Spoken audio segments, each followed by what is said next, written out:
everyone. Thank you so much for joining us at the Priestess View. I'm Goddess Rhonda, and of course we have with us our beautiful Goddess Star. Hi, everyone. Good to be back. Good to see you guys. Thank you. And look at how gorgeous Goddess Rhonda looks today. Well, thank you for joining us. Oops, wait, I did not mute my other one. Bear with me for 1 second. Hi, everyone. There we go. And so tonight we also have with us the very, very, very way cool Andrieh Vitimus. Are you there with us, Andrieh? Hello. Ah, there you are. Okay. It's so good to see you. By the way, congratulations on your marriage. Oh, thank you. Oh, Thank yeah. you. Congratulations. I did not know. We got married on the solstice, too. Oh, nice. Very, very cool. Nice. That's a beautiful thing. Very apropos. How about that? I know everyone thinks that I don't know how the holidays work in Wicca, but I do. See, you've proven them all wrong. So, as always, before we begin, we like to go ahead and call our corners.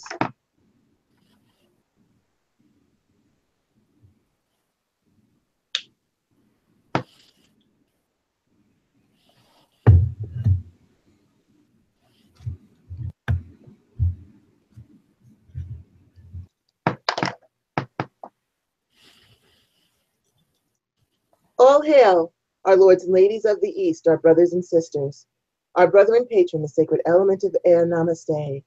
Divine honor, love, joy, peace, and respect to thee. I charge thee, please cause a barrier of protection through all of our walls that face your direction, from corner to corner and end to end. Let peace and protection reign herein. Thank you. So it is, so mote it be. So it is, and so mote it be. All hail, our lords and ladies of the South, my brothers and sisters, my brother and patron, the sacred element of fire. Divine honor, love, joy, peace, and respect to thee. I charge you, please cause a barrier of protection through all of our walls that face your direction, from corner to corner and end to end. Let peace and protection reign herein. Thank you, and so it is, so mote it be. So it is, so mote it be.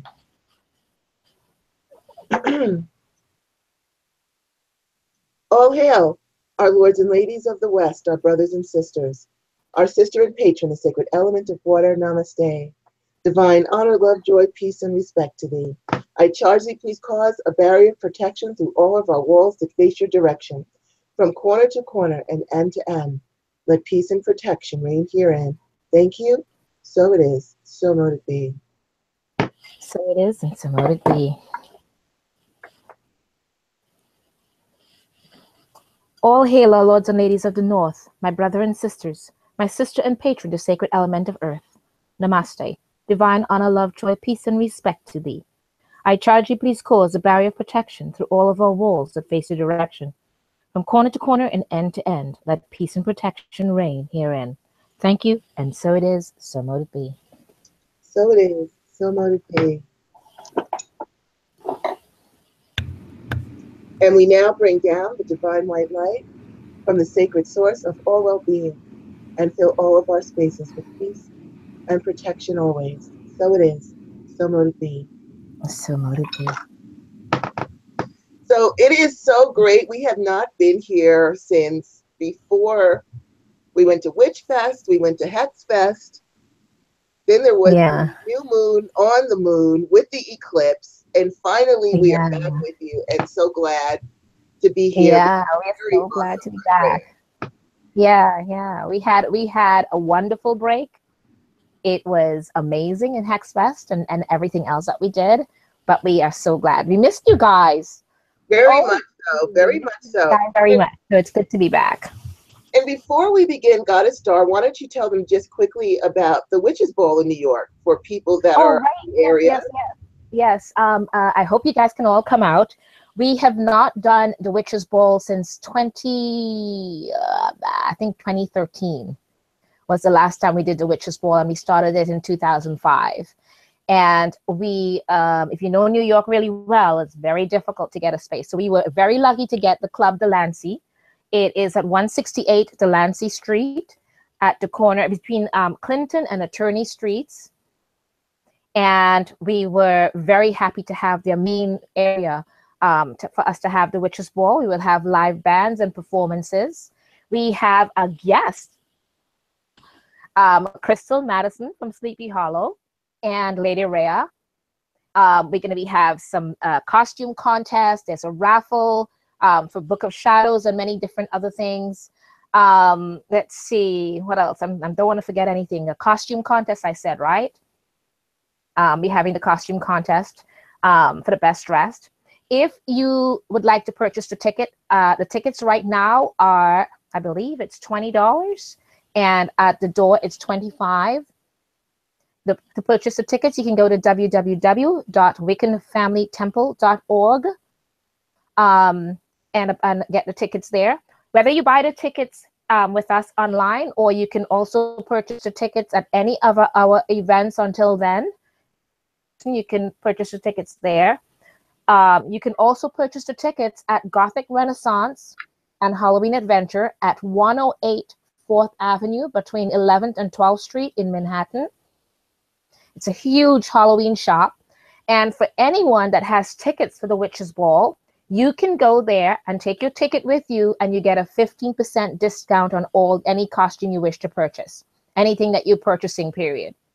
All right, so you get a nice 15% discount, whether you purchase your ticket there or not, but you can buy your tickets there as well.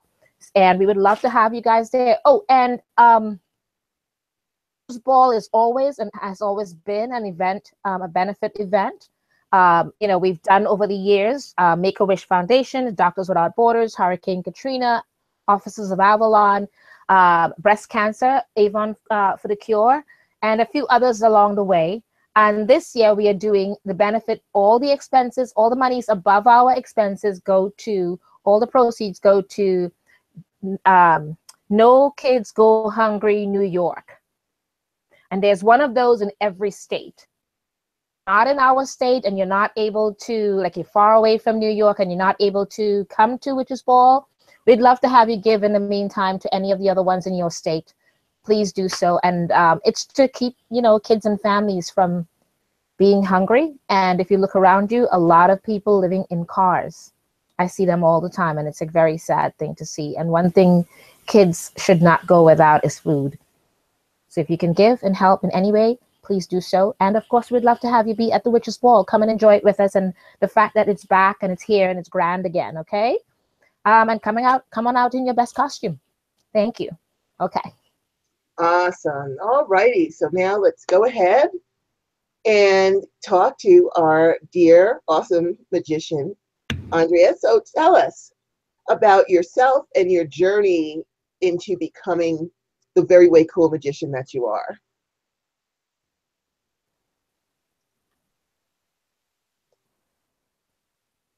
We can't hear you, Andrieh. Yep, sometimes it seems to go out on me. There Sorry you go. about that. I said I had a actually rough time when I started. I was pretty hardcore skeptic about almost everything, occult, magic. Not quite so skeptic that I'm like, there is absolutely no way this is true. But I was pretty hardcore. It took major events for like the universe to shake things up.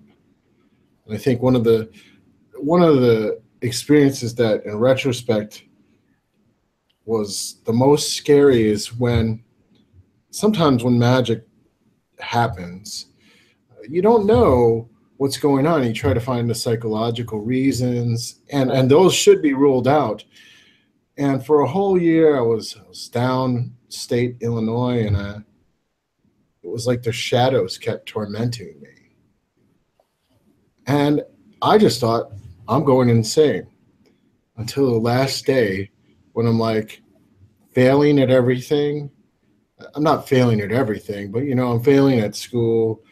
I'm moving back to Chicago because I just can't handle it.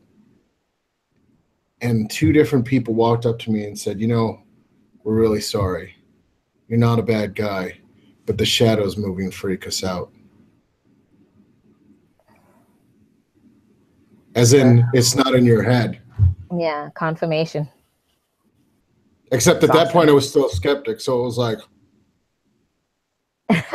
Confirmation and take you out of skeptic and everything else. Wait, That's what? awesome. You see them move? Goodness. So, I would love to hear why you think it's important to make time for magic and relaxing. Well, I think in our current culture, if you don't make time, and this kind of it's you don't even necessarily have to go the route of magic. Although, if you get very far into it, you could just meditate. But after a while, you're probably going to gravitate towards some sort of active spirituality as opposed to just meditation. I think that's often true because you'll just realize you can change things by thinking about it. But when we think about what's going on in the world, everything wants our attention all the time, right? All the time. And it tries to get us riled up and in emotionally bad places because honestly, that tends to sell ideas, people, places, or products to fit a need that's coming about. Yeah. But what are we not expressing when that goes on is our dreams, what we want. We're not figuring it out. We're taking surrogate dreams. The only way you can start to actually manifest and think about and understand yourself enough to know what you should be striving for is if you turn away from the external world and look within. And that's really what the basics of meditation are. There's millions of different ways to do meditation, but it's really what it's starting is you're turning away from the external world and saying the internal world is very important and I'm going to take a look at it. I'm going to look and see and feel and know what's inside of that so I know what I should be striving for in the outer world. I mean, that's very hermetic, but it's really true. When you think about it, how many people hate their jobs? How many people hate the situations they're in? Like, they don't feel like they can get out. Why? Because they're reacting to all those bad situations. It may not be their fault, but did you know that with a library card, almost anybody can get enough resources now in the age of information to completely change your life in a year? Mm-hmm. Right? Don't like your job, you want to get more skills. If you spent every day in the library learning how to do computer science, you would get a good job after a year. And they have resume classes and they have everything you need. And that's not just a library, that's almost every library, let alone what you can get anywhere on the internet. But then you just have to be able to focus on, well, where am I going? And the way you do that is you have to turn within. And it's likewise, like, how do people learn new skills, right?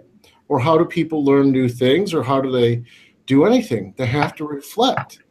But it's a cultural issue right now that we don't have time to reflect. We have to work, go. Facebook, Twitter. It's always go. So there's no time to actually survey and savor the internal landscape that we lack in modern society. And it becomes even more important, not even as a magical path, but just on a path of being a balanced human being, to figure out what's inside. It just so happens to be one of the foundational blocks of magic, too.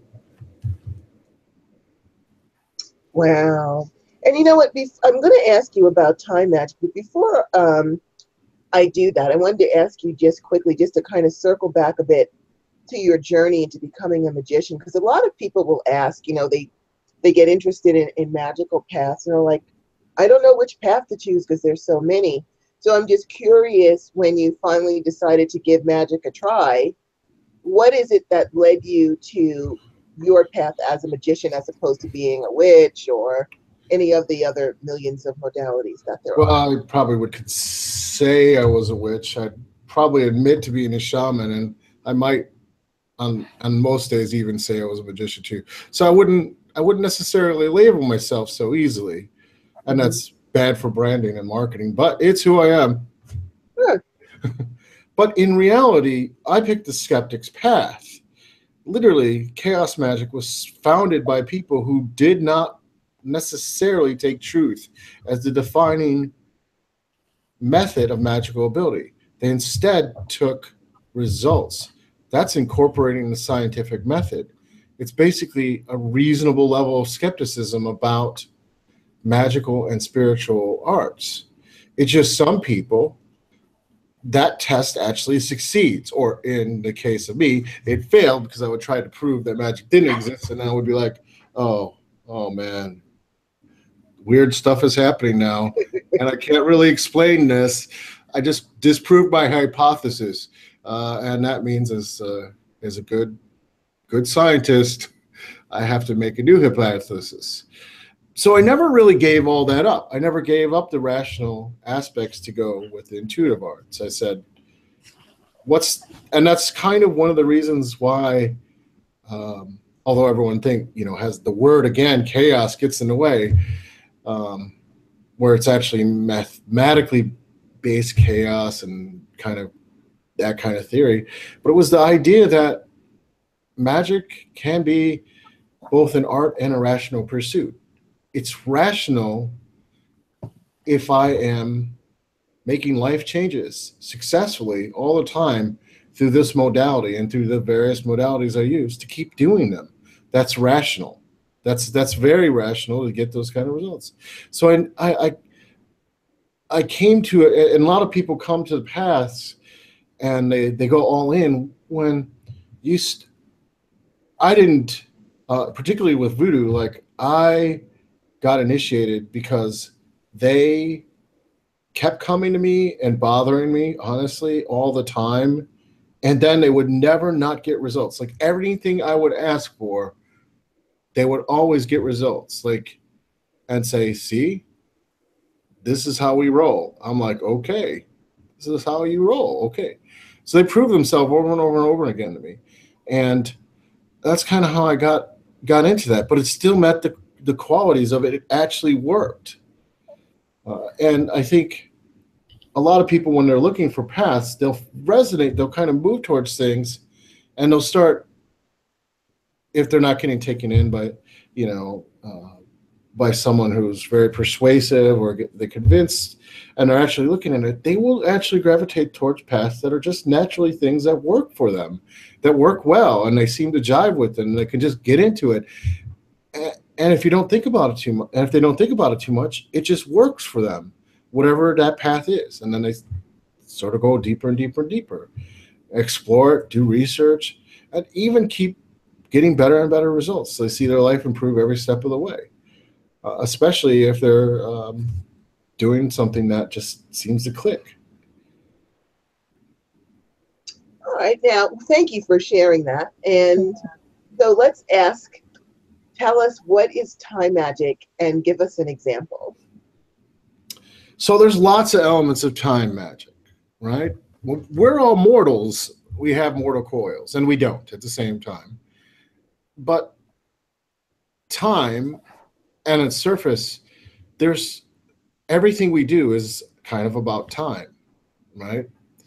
You have certain times that deal with how much time you have and how you do project management. That's psychologically kind of a time magic in a sense, because you're organizing time in line with will if you do project management. That's one way to do it. But then there's also various theories about time, one of which is my personal favorites, are theories like the other worlds theory, or many worlds theory, or infinite worlds theory. Multiverse, right? Yeah. Which implies that for any decision, which is every single possible thing you can do, there's an infinite amount of worlds that are created that reflect every possible thing. And those worlds actually exist. Or if you want to take it even further, you can say, and you look outside of time, everything already exists at once, and we're just kind of surfing through those different worlds to basically make a coherent story for ourselves. Because we need that. Our subconscious mind needs that. And we need that to form our sense of identity. Because if we didn't have that, the who I am is very intimately related to time and the narrative of the story that we have for ourselves. This is why, like, if we didn't have that, we wouldn't be able to explore ourselves in a way that seems linear. It would just be everything at once, and we wouldn't be able to understand it or understand the context for things. But it's possible with a few works to kind of go and check out other timelines, or to talk to other yous, or go see future timelines to manifest those things, because they already exist. Now you're just kind of steering the ship towards possibilities that are already there.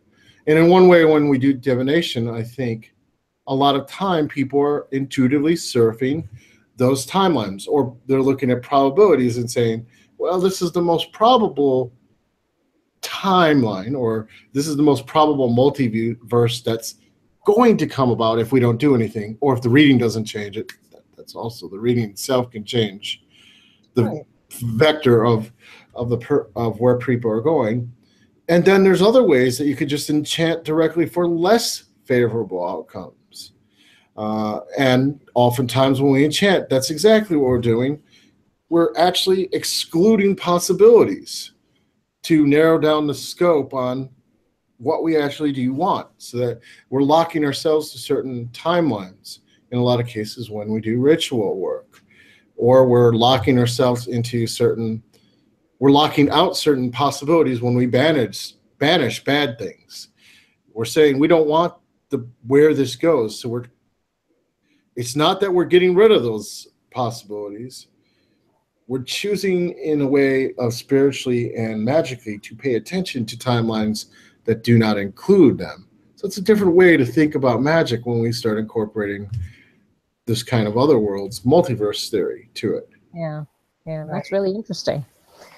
Before we go on, I wanted to kind of comment on, read off what two of our people in the chat room said. Maria Maris, I believe she's referring to the last part of the conversation we had about, I think it's time magic or the one before.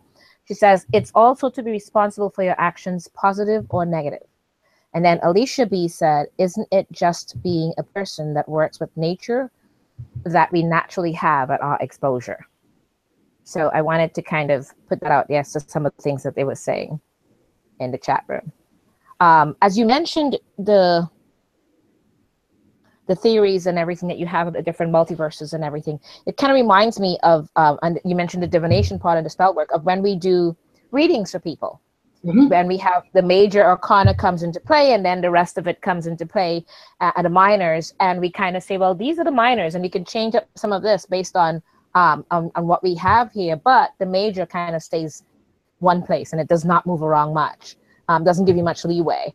So it's kind of like saying, and I like the idea that you mentioned, that some of the magic that we can take and say, okay, like with wherever the phases of the moon is, we can say, well, at this time it can bring certain things to us, and then the rest of it we can remove, or say negate it, or in some way move it away from us, so that to make something more of a positive outcome. Right, and the way I kind of think about this is, like, more difficult outcomes require more energy, right? If you're if you're trying to move towards a outcome like that's locked in, like let's say with the major arcana, it can be changed through magic, but it requires more, because there's more elements going on that are working against it that you have to move around. There might be components of yourself that you have to change. There might be a whole bunch of things that you have to change that you're not anticipating. So you might get exactly what you asked for, and your life looks entirely different afterwards, because you had to change so much. Absolutely. I use astrological auspicious timing, and I check on a website every day that tells me, with the day and time and where I was born, what transits are happening in my chart. And so when there's something good coming up, like the other day I had a Jupiter trine Venus, which is all about good luck and good things coming to you, I will work within that time, because that time is working with me. And also with my clients, I work with them to heal past life wounds and things like that. So I do understand using time magic. And, I like it. A lot of people, they shudder as soon as they see the Tower card, You know, Yeah. like, oh my God, it's the Tower card. And I'm like, yay, it's the Tower card. Finally, something's going to help me change this stuff around me. Because Yeah. I've always had, even though I found that if I resist, then it's going to be a very hard transition. But if I embrace and say, okay, what can I do to move this along more quickly and have it come to a positive outcome, to show me the way, and let's roll with this. Things actually happen very easily. I actually like that card because it really can help to tear down obstacles and things that are in your path, especially, you know, a lot of people will use roadbuster candles or road opener candles and things like that. Right.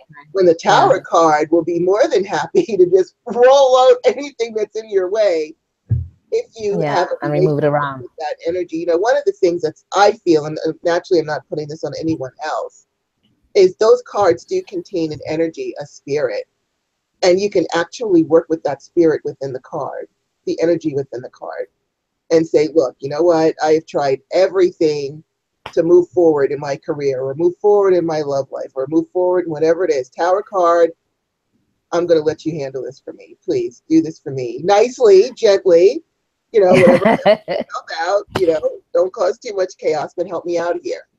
So I find that, you know, working with all of the energies and spirits of the card and the timing, all of that is a great way to move forward with whatever it is that you want in your life. I just find that the biggest obstacle is resistance, because a lot of people don't want to give up those things that are anchoring them.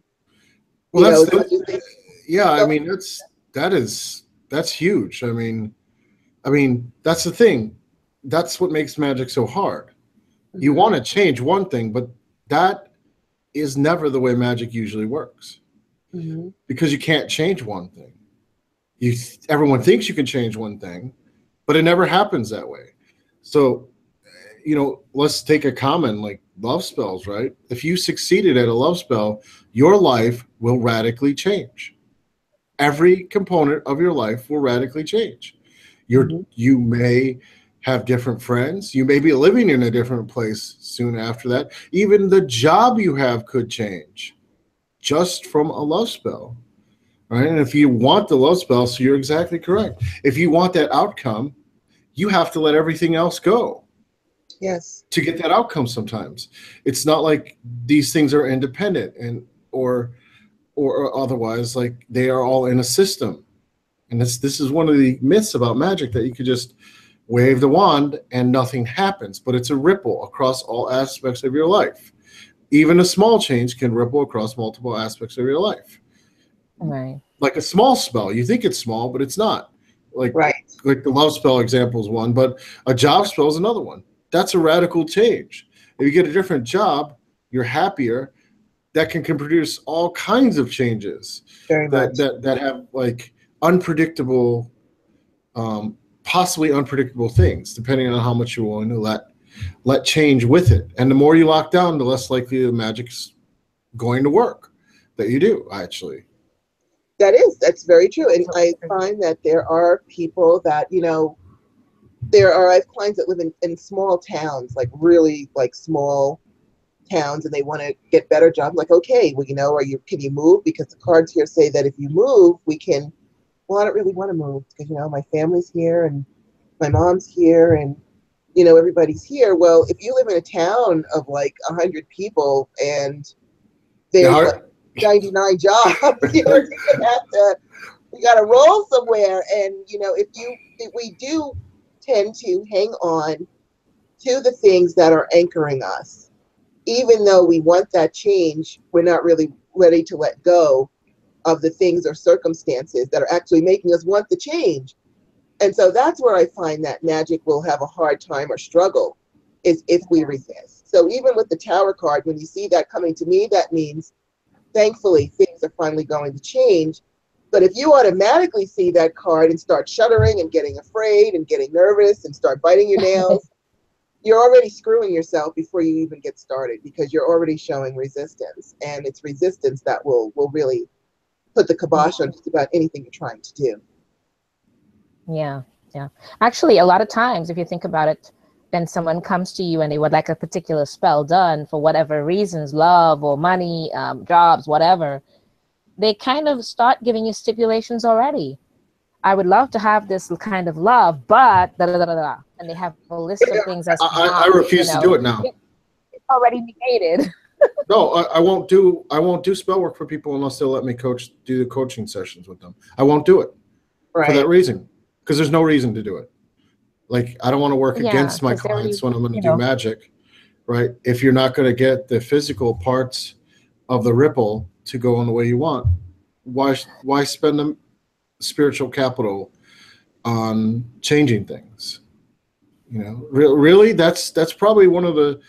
I mean, I literally will refuse to do magical work now for clients unless they'll take a coaching session or a couple coaching sessions for that reason, for that exact reason, because clearly, you know, it's not like magic just happens out there. Any magic that you want to happen has to change inside, and things have to fall out inside. It's it cannot separate the two. And it's the fact that so many people think you can, it means they just don't it's why magic is so hard. It's because it's not even if you're hiring a priest or a conjurer or anything, it's a participatory sport. Like, you have to participate, even if you're paying or somebody. You're like, it's not a spectator. It's not a spectator sport. You can't sit back and go, do the love magic for me, and then sit there like, you know, a lump on a log. And, you know, it's just, you're absolutely right, you know, and people actually come to you thinking that that's the way it's going to be done. That's right. And, you know, which is what it's interesting, as you mentioned, that all of that, I have found that the magic works or spells work best with people who, in a way, don't believe in it or don't. They're not necessarily part of our world, because I saw it happen with my aunt, who was, you know, I'm looking for a love, you know, I don't believe in any of your things that you do, but could you do me a love candle? And I did her one, and I sent it to her, and everything from everywhere came at her, and she's like, what happened? I was kept, you know, and I said, did you stop burning it when I told you to stop burning it? When it was, she goes, yeah, but, you know, I went and I bought another red one, and I started doing it too. I said, it was working so well. I'm like, no, you were supposed to stop. See, you know what happens? That's when you get those weird coincidences you can't actually explain, because I would do stuff like that, honestly.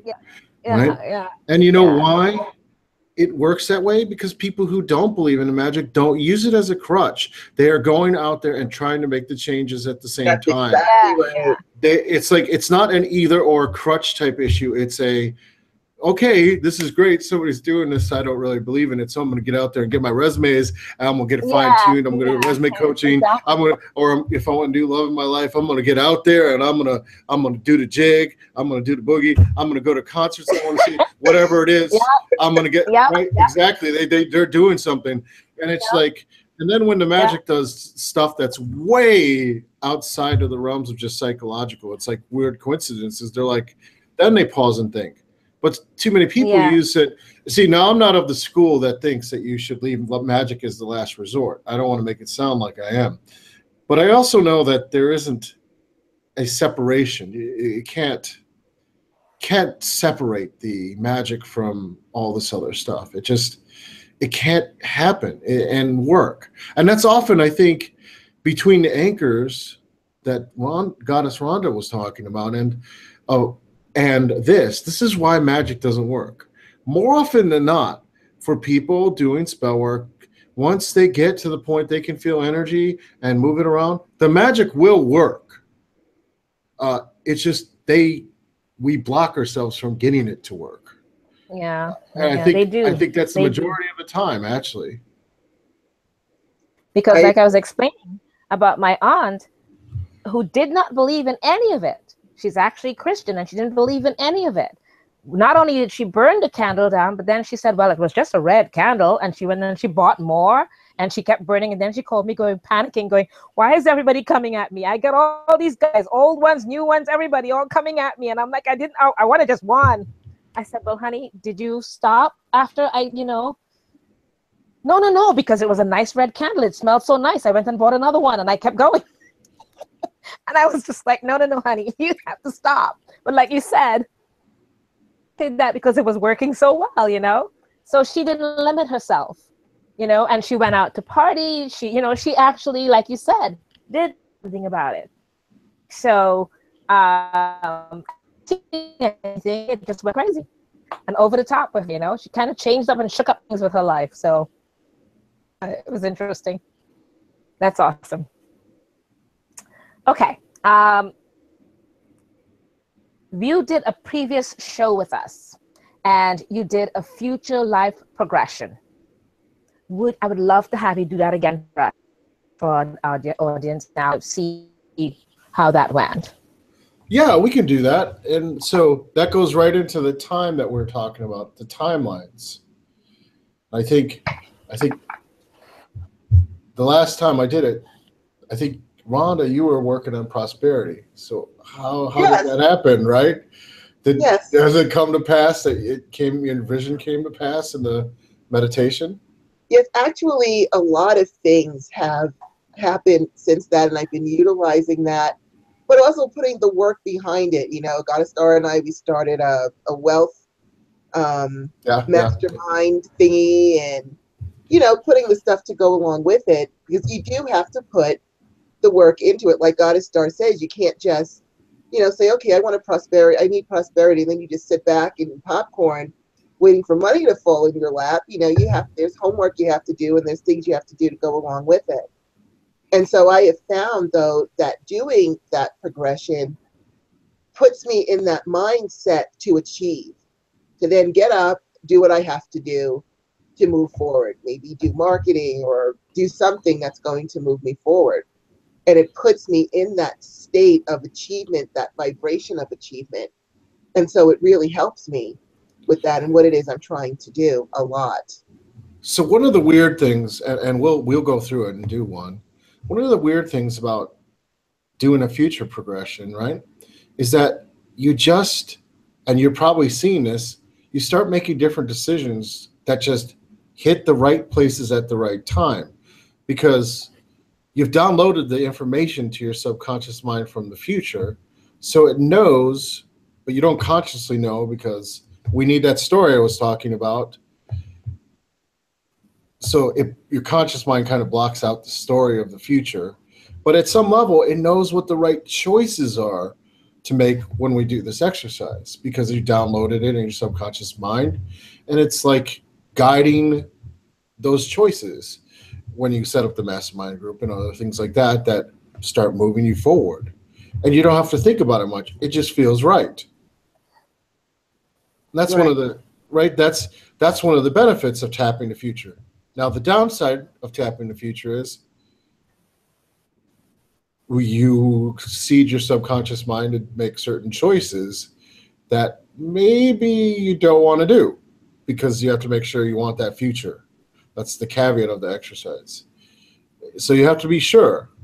And if you don't like what you're seeing when we're doing this exercise, you could go back and listen to us and just play the video on YouTube again and do it again at a different time. Maybe something's not right now with what's going on. You know, maybe you had a stressful day. There's all kinds of things, but you just want to make sure, if you don't like that future, back out and then kind of cleanse yourself. Don't accept it, basically. It's kind of like if you know, when you're stressed and you do divinations, it comes out a weird way, and that doesn't necessarily mean that it's the future, but if you stayed in that upset mindset, it could be that's what comes about.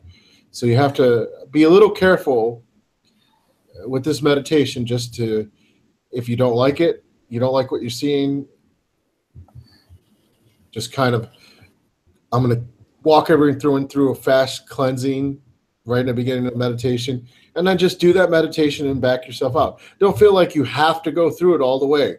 Like, make sure you like the future that you're seeing and feeling and experiencing. That's my caveat. And don't listen to this while driving a car. See there, I gave my disclaimers.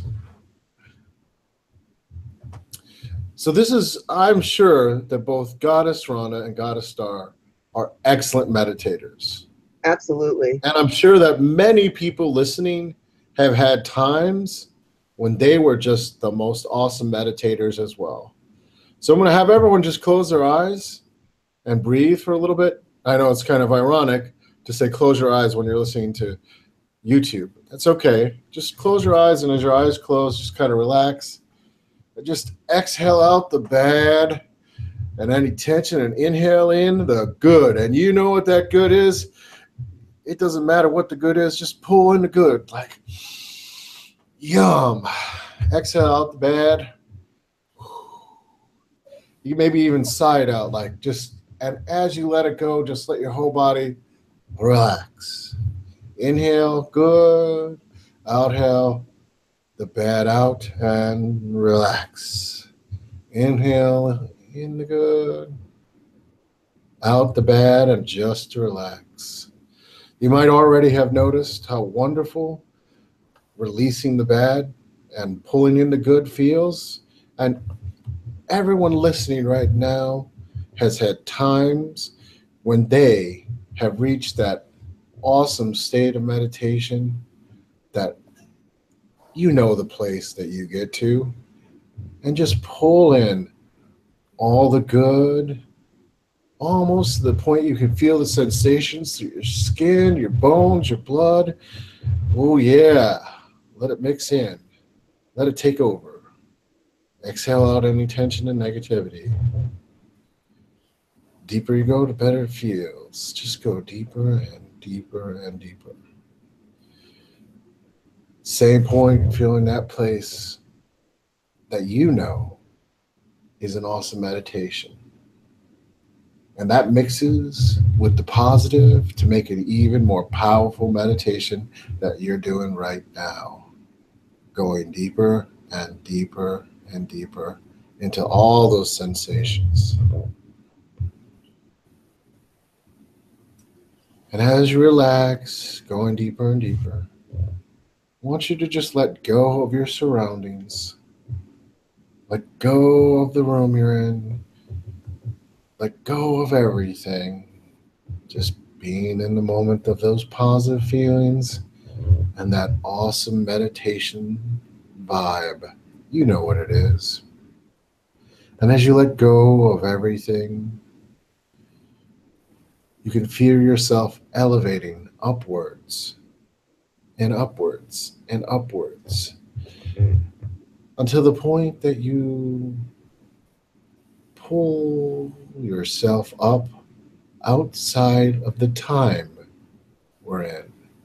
In fact, you pull yourself up outside of your own story, and you're looking down at the connected dots of your story, of the different events that seem to form a line in space.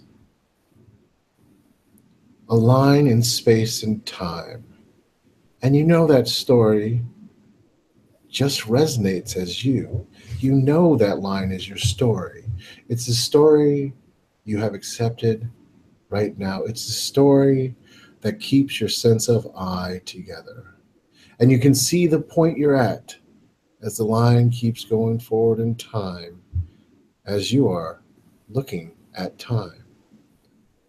In the future, let's say 5 years out, maybe 4 years out, maybe 3 years out, maybe 2 years out, maybe 1 year out, you could see the line going in a direction that your subconscious mind and you at all levels of yourself know is the best possible outcome for you to have.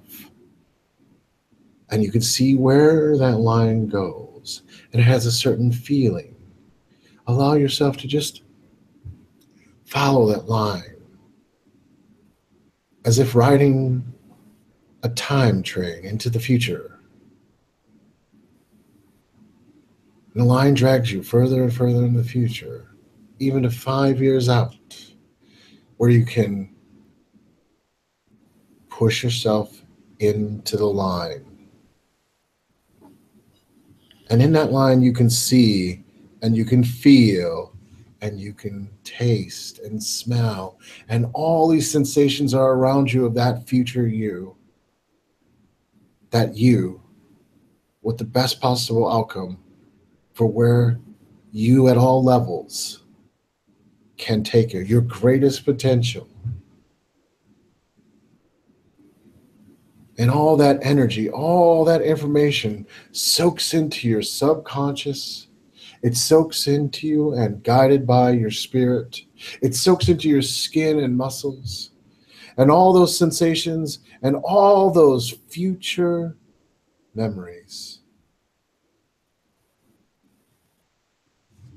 keep rushing through your head. And it feels so good that it drags you. It drags you. It pulls you. It seduces you. It moves you from right now to then.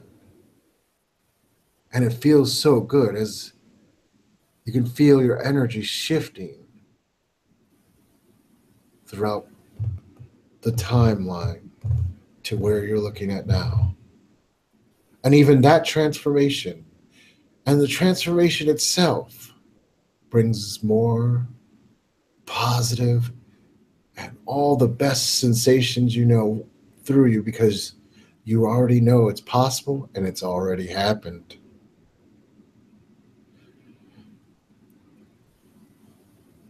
Now, as you start going backwards in time from the future back to the now, you know each and every step you must take. Your subconscious mind internalizes it, making choices to bring about your greatest potential, easy and automatic at every step. But the powerful energies of that future, as you even go backwards, stay with you, congealing into your bones and muscles and blood. Even as you come back to 4 years and 3 years, and 2 years and 1 year, even 6 months from now, the few months, feeling that energy getting stronger and stronger and stronger, like a most powerful magnet in the world, drawing you towards that future. And you're back at the present time. And you can feel that pull towards all that powerful emotions, all the powerful, positive energies rushing through you right now, with the strongest pull, pulling you forward to that future automatically that will make your best outcome happen.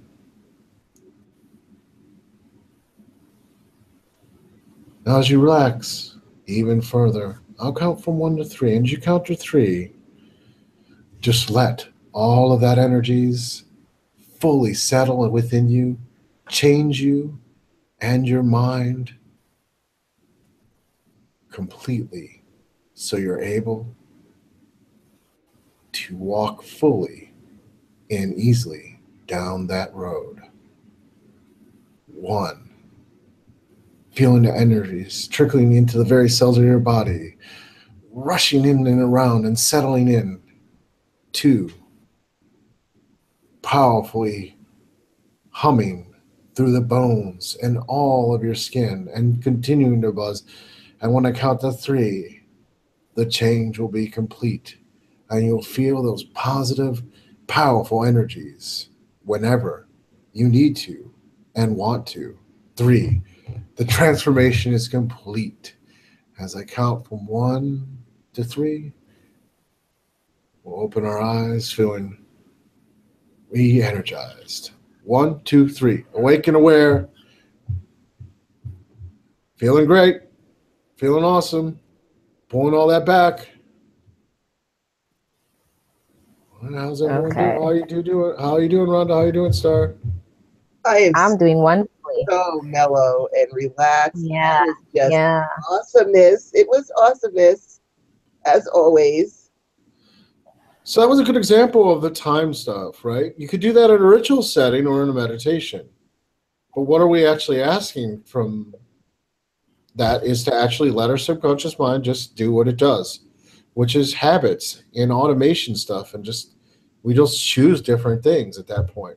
And you could do this in a ritual sense too, and sometimes do weird stuff with time magic like this. Like you change the past, and although that gets a little crazy to change the past, and there's limits, because obviously if there's too many people know about a past, you can't really change it because it's locked down in observation. Right. I have really quickly, I had some of the people in the chat room had, after the last thing that they had said, Alicia B said, I had an experience last week, a few days before the eclipse, and I experienced the same time twice. I know because my alarm rang at that time twice that day, and that day was very long. And then Ball Jointed Wing said, wonderful insight to you, Andrieh. And No School Like Old School, he said, kudos to Andrieh for refusing. They don't want coaching. He is being thorough with the magic. That is old school. And he also said, I have a lot of respect for him doing this, and especially saying it out. So just wanted you to know, kudos. Well, thank you. Oh, well, I thought that was awesome, and I really enjoyed that, and where I ended up was best. Now, one of the interesting things about a meditation like that is if you start doing divinations now, they'll come out differently for what the future is, because it's been downloaded your subconscious mind and your energies are aligned with that future. So right now it's easy, right? It's easy because you're just post meditation, and then life happens, and it gets not so easy, right? And other things kind of bump us a little off the timeline that was the most optimal. And it happens to everyone, even good magicians. So I don't want anyone to think that doesn't happen to me. Oh, it happens. Well, no, it does. It happens. I mean, there's no perfect progression, but still, that's, we're also here challenged and learning. So we also have to learn how to walk over obstacles or through them or whatever it is we have to do. And if we're determined to get to a certain place, then that's going to happen. And that's where a lot of, determination is a big part in changing your life. Again, if you're going to stay anchored where you are, then things are. But if you're like, you know what, I am going to do this and I'm going to do that, nothing is going to stop me, then you're going to keep rolling forward. So I don't understand where the time goes. Speaking of time magic, it's like, where does the time go? Okay. Okay.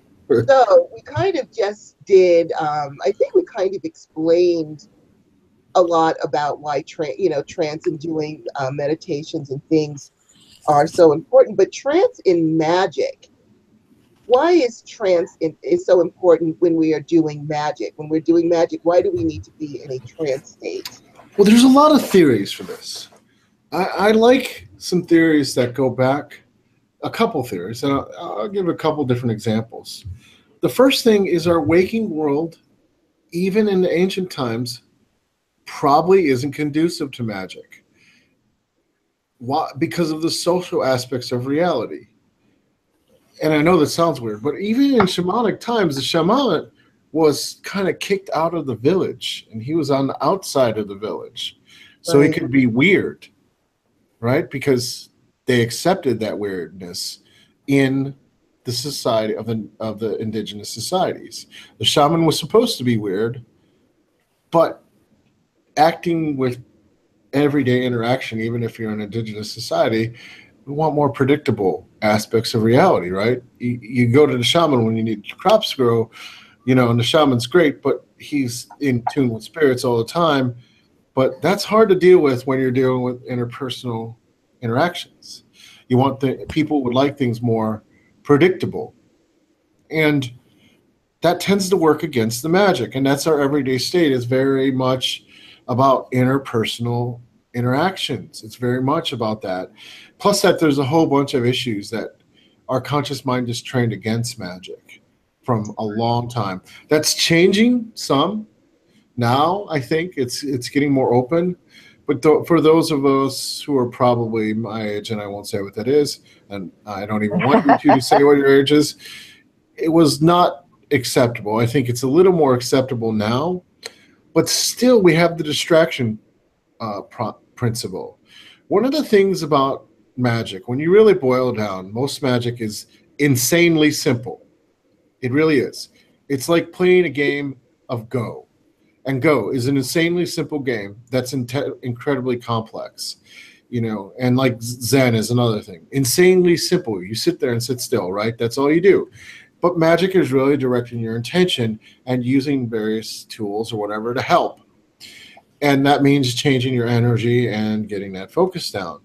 But with so many distractions and even language itself being kind of a distraction at times, it's hard to get the focus to build up the energy in anything to actually get things to change. That's why trance is so important. It lets you sidestep all this stuff. Like you can get hyper focused. You can ignore whatever beliefs that are conditioned into you about the magic. You're not trying to think about, at the same time you're trying to do the magic. You're cursorily thinking about, I'm doing money magic, and you're thinking about how many different ways you're going to spend the magic. Again, it's focus, right? It's focus there. At what point, what are you broadcast? What is the broadcast of the universe? All the things you want to spend the magic on, or the money. And at that point, once you break your once the focus and energy is split in so many directions, it's like noise in a big intergalactic radio. It's like fuzz. It's not a clear intention. It doesn't change anything.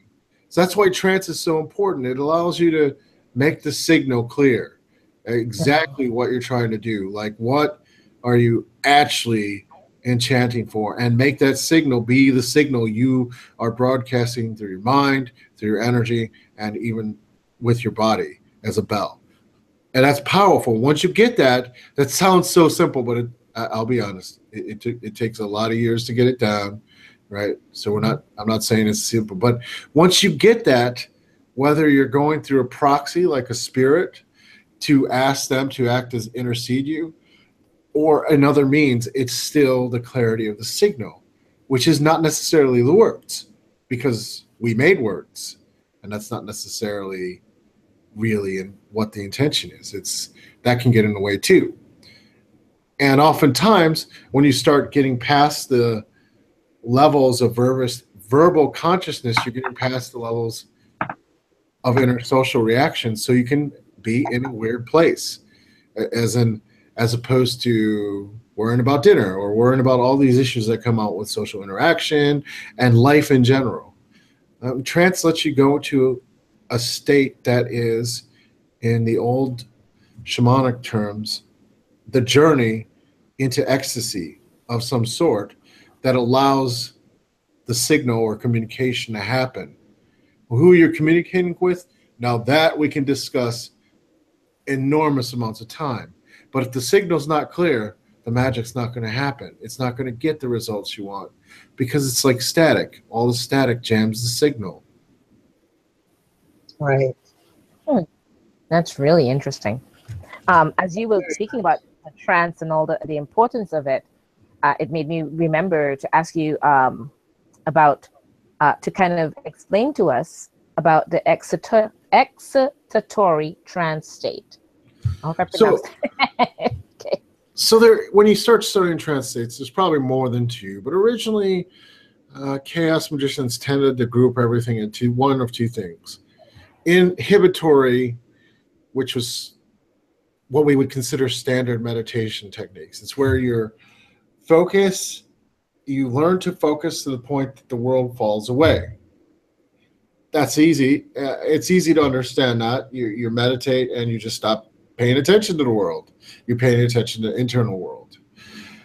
The other way, excitatory, is you push your body to the point your mind can no longer focus on anything but the magic. So in voodoo, like, you know, when we're doing ceremonies, you'll see people dancing for hours and hours and hours, yeah, and possibly imbibing rum and some other stuff. And what happens is eventually the body isn't in pain so much, but the mind cannot deal with it. It's so exhausted, and there's so many different things going on that it just snaps, allowing spirits to communicate. And so there's the two different ways. Like, you can use that idea and you can go to a nightclub and dance until you're so mentally in the zone, as it were, that that's it. The magic can happen because you're not letting your conscious mind get in the way anymore. It's actually easier if you're in pretty good shape to actually do that than learn inhibitory methods, right? Anyone can run. And it doesn't have, you don't have to be in good shape either, but I mean, you have to make sure that you know what your limits are. Right. Right. But the whole point is you push your body to the point that you no longer can, your mind just kind of shuts down, and you hold the intention in mind, and you can't hold anything else. And people who run or people who do martial arts or dancing, you know what I'm talking about. Like, this happens. You get into the zone where your body is just moving, and there's just an intention and nothing else is there. And it happens through the motion that it calms the mind down. And sometimes the more vigorous the motion, the easier it is to just get the mind, and the conscious mind particularly, to shut down. Because it after a certain level of just things going on, like if you're ever in a rave or a nightclub, rave more than a nightclub, the old school raves, like in New York, you know, those were very good raves back in the day. You get to the point that the lights bombard you, everything's overwhelming the senses, your physical motions overwhelming the senses, so your brain just kind of gets confused and decides that your conscious mind to just say, I'm out. I don't know what's going on. And you get into that flow state, that moment where it's just about what you're doing at that moment and nothing else matters. And that's a very powerful state to start. That's when you can really hammer the magic home. Wow. That's awesome. That's deep, and it's actually very true. So now tell us about entity creation. How do you do it, and how can these entities that we create help us? So there's a lot of different ways to create entities. Someday, I say this, I get a whole book done on this, you know, along with the 10 other books I have that are started that are not finished. That's the shame look of me, you know. That's okay. We can all dig it. We all know. I got that going on too. Well, partially I blame the me being in an MBA program and finishing off for a lot of that. Otherwise, I'd probably get more done. But entity, we actually, in a way, there's theories of entity creation that incorporate stuff like basic levels of artificial intelligence. That's the best way to think of some of them, right? Is there artificial intelligences? And if you watch science fiction, you realize if you program an entity the wrong way, it probably can gain self-sentience and do crazy stuff. But the methods look a lot like you make. One of the ways that I have in hands-on chaos magic is you make a flow chart and you use that as the programming of what the entity will possibly do. But the truth is that we make entities all the time. If we just see some of our patterns, instead of seeing them as a mind state, instead of looking at that part of the elephant, to use the elephant metaphor, the story of the three blind men and the elephant, we can look at our patterns and interactions as thought forms. And they have an energy when you actually try to talk to them. They're a thing. They actually will communicate like as if they're a spirit, if you conceive them as such. And that's an easy way to make artificial entities, or at least tap into the entities that you already are creating. But you just have to look at it from a different point of view. So you can create thought forms for yourself all the time that are encapsulating a personality of a relationship between you and someone else, or changing it. You can create a thought form of your perfect job, or the job currently as it is, and then change the thought form energies to do something else. It's pretty endless, right? At that point, of course, a thought form will give you information that you are communicating through you and the energies around you in a way you understand. So it's giving you a mask to talk to the energies, because we tend to personalize things. So that's an easy way to think about it, right? Like, I personally am an engineer, so I like doing the more AI stuff for specific tasks. Like, I have a parking servitor in New York. You can understand, right, Star? A parking servitor. When I lived in Chicago, I needed a parking servitor because I had to go downtown to get my first master's degree, and had to find parking on the street, so I'd have to pay $50 even back then, or $20, or some crazy amount, right? Yes, in the parking lots, yes, understandably. Right? So to find street parking, even at like 7 o'clock, it's no easy challenge downtown.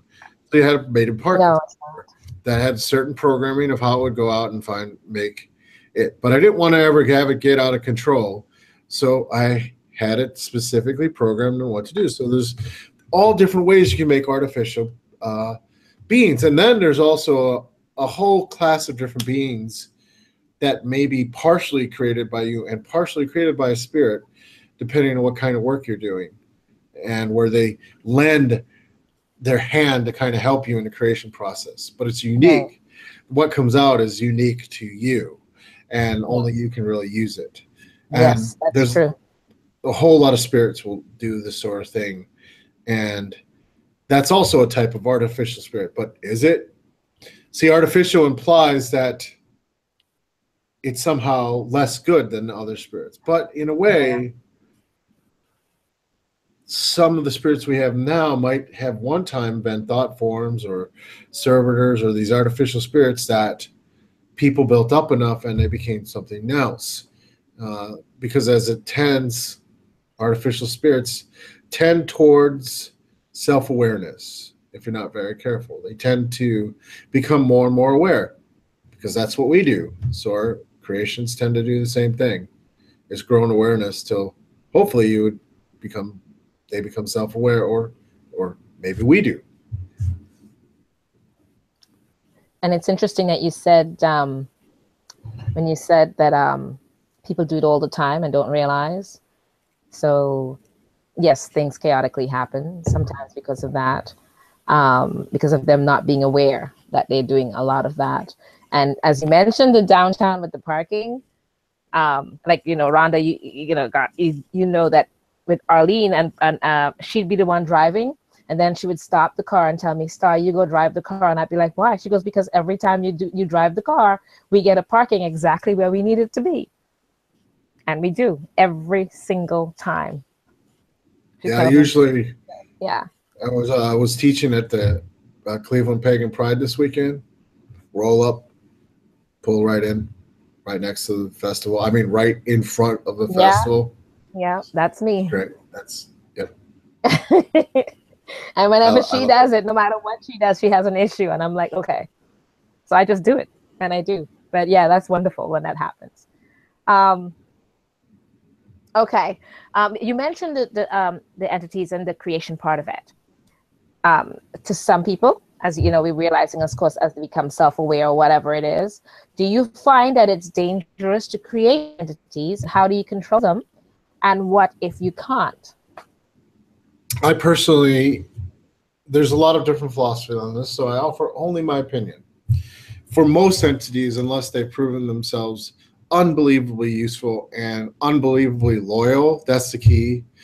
I tend to make entities now, and when I make artificial entities, that at their core they have a imperative of love towards me, which seems weird, but if you think about it, it's not. Like a computer program is easy to just write something, it gets out of control, but I'll tend to spike it so the creation will love me, so I know it has its best interest, my best interest. But oftentimes it's a great idea, especially when you're first starting out with making servitors or artificial spirits, is to have a kill switch in there that you'll reabsorb the energy. Remember, this is your energy you're putting out there, so you can reabsorb it. Sometimes it happens that a servitor or a thought form artificial spirit, you just like it so much you don't do that. You would never do that. And that has happened. I have a few servitors that I would never actually, because they evolve to the longer they're out there. But they're also there's no, absolutely, I know they work perfectly and there would be no backlash. They would always do what's in my best interest, or at least be in line with what I expect. So it wouldn't be like crazy badness that would come out. So I usually, at first, it's a really good idea, I think, to put time limits on a servitor that you make. It gets the result or it doesn't. And then also kind of put some sort of exit strategy or exit clause. Like if this doesn't happen within that time period, then the energy comes back to me. And you can put that in the creation process.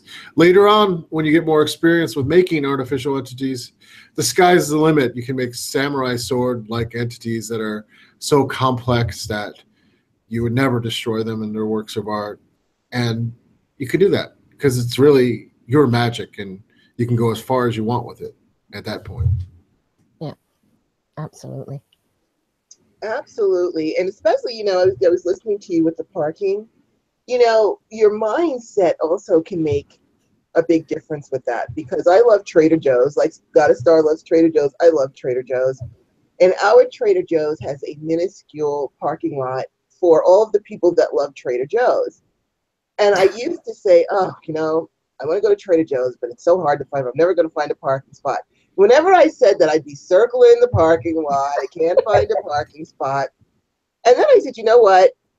I'm going to find a parking spot right away. And ever since I've done that, I get a spot right in front where as I pull in, someone's pulling out, and I whoosh, get right in there. So, we can set ourselves up. We can have servers that help us, or we can have the servers that are like, nope, you're not going to find a parking spot because that's what you said, so I'm going to make sure you don't get one. Right.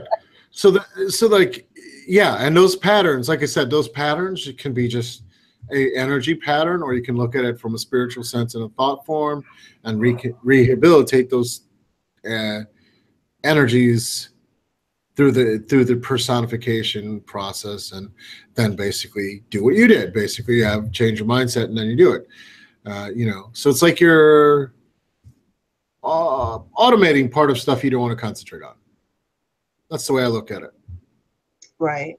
And I do think that the universe does provide us with helpers and people that will help us. And either, you put them to work by telling them, okay, this is what I need you to do, guys.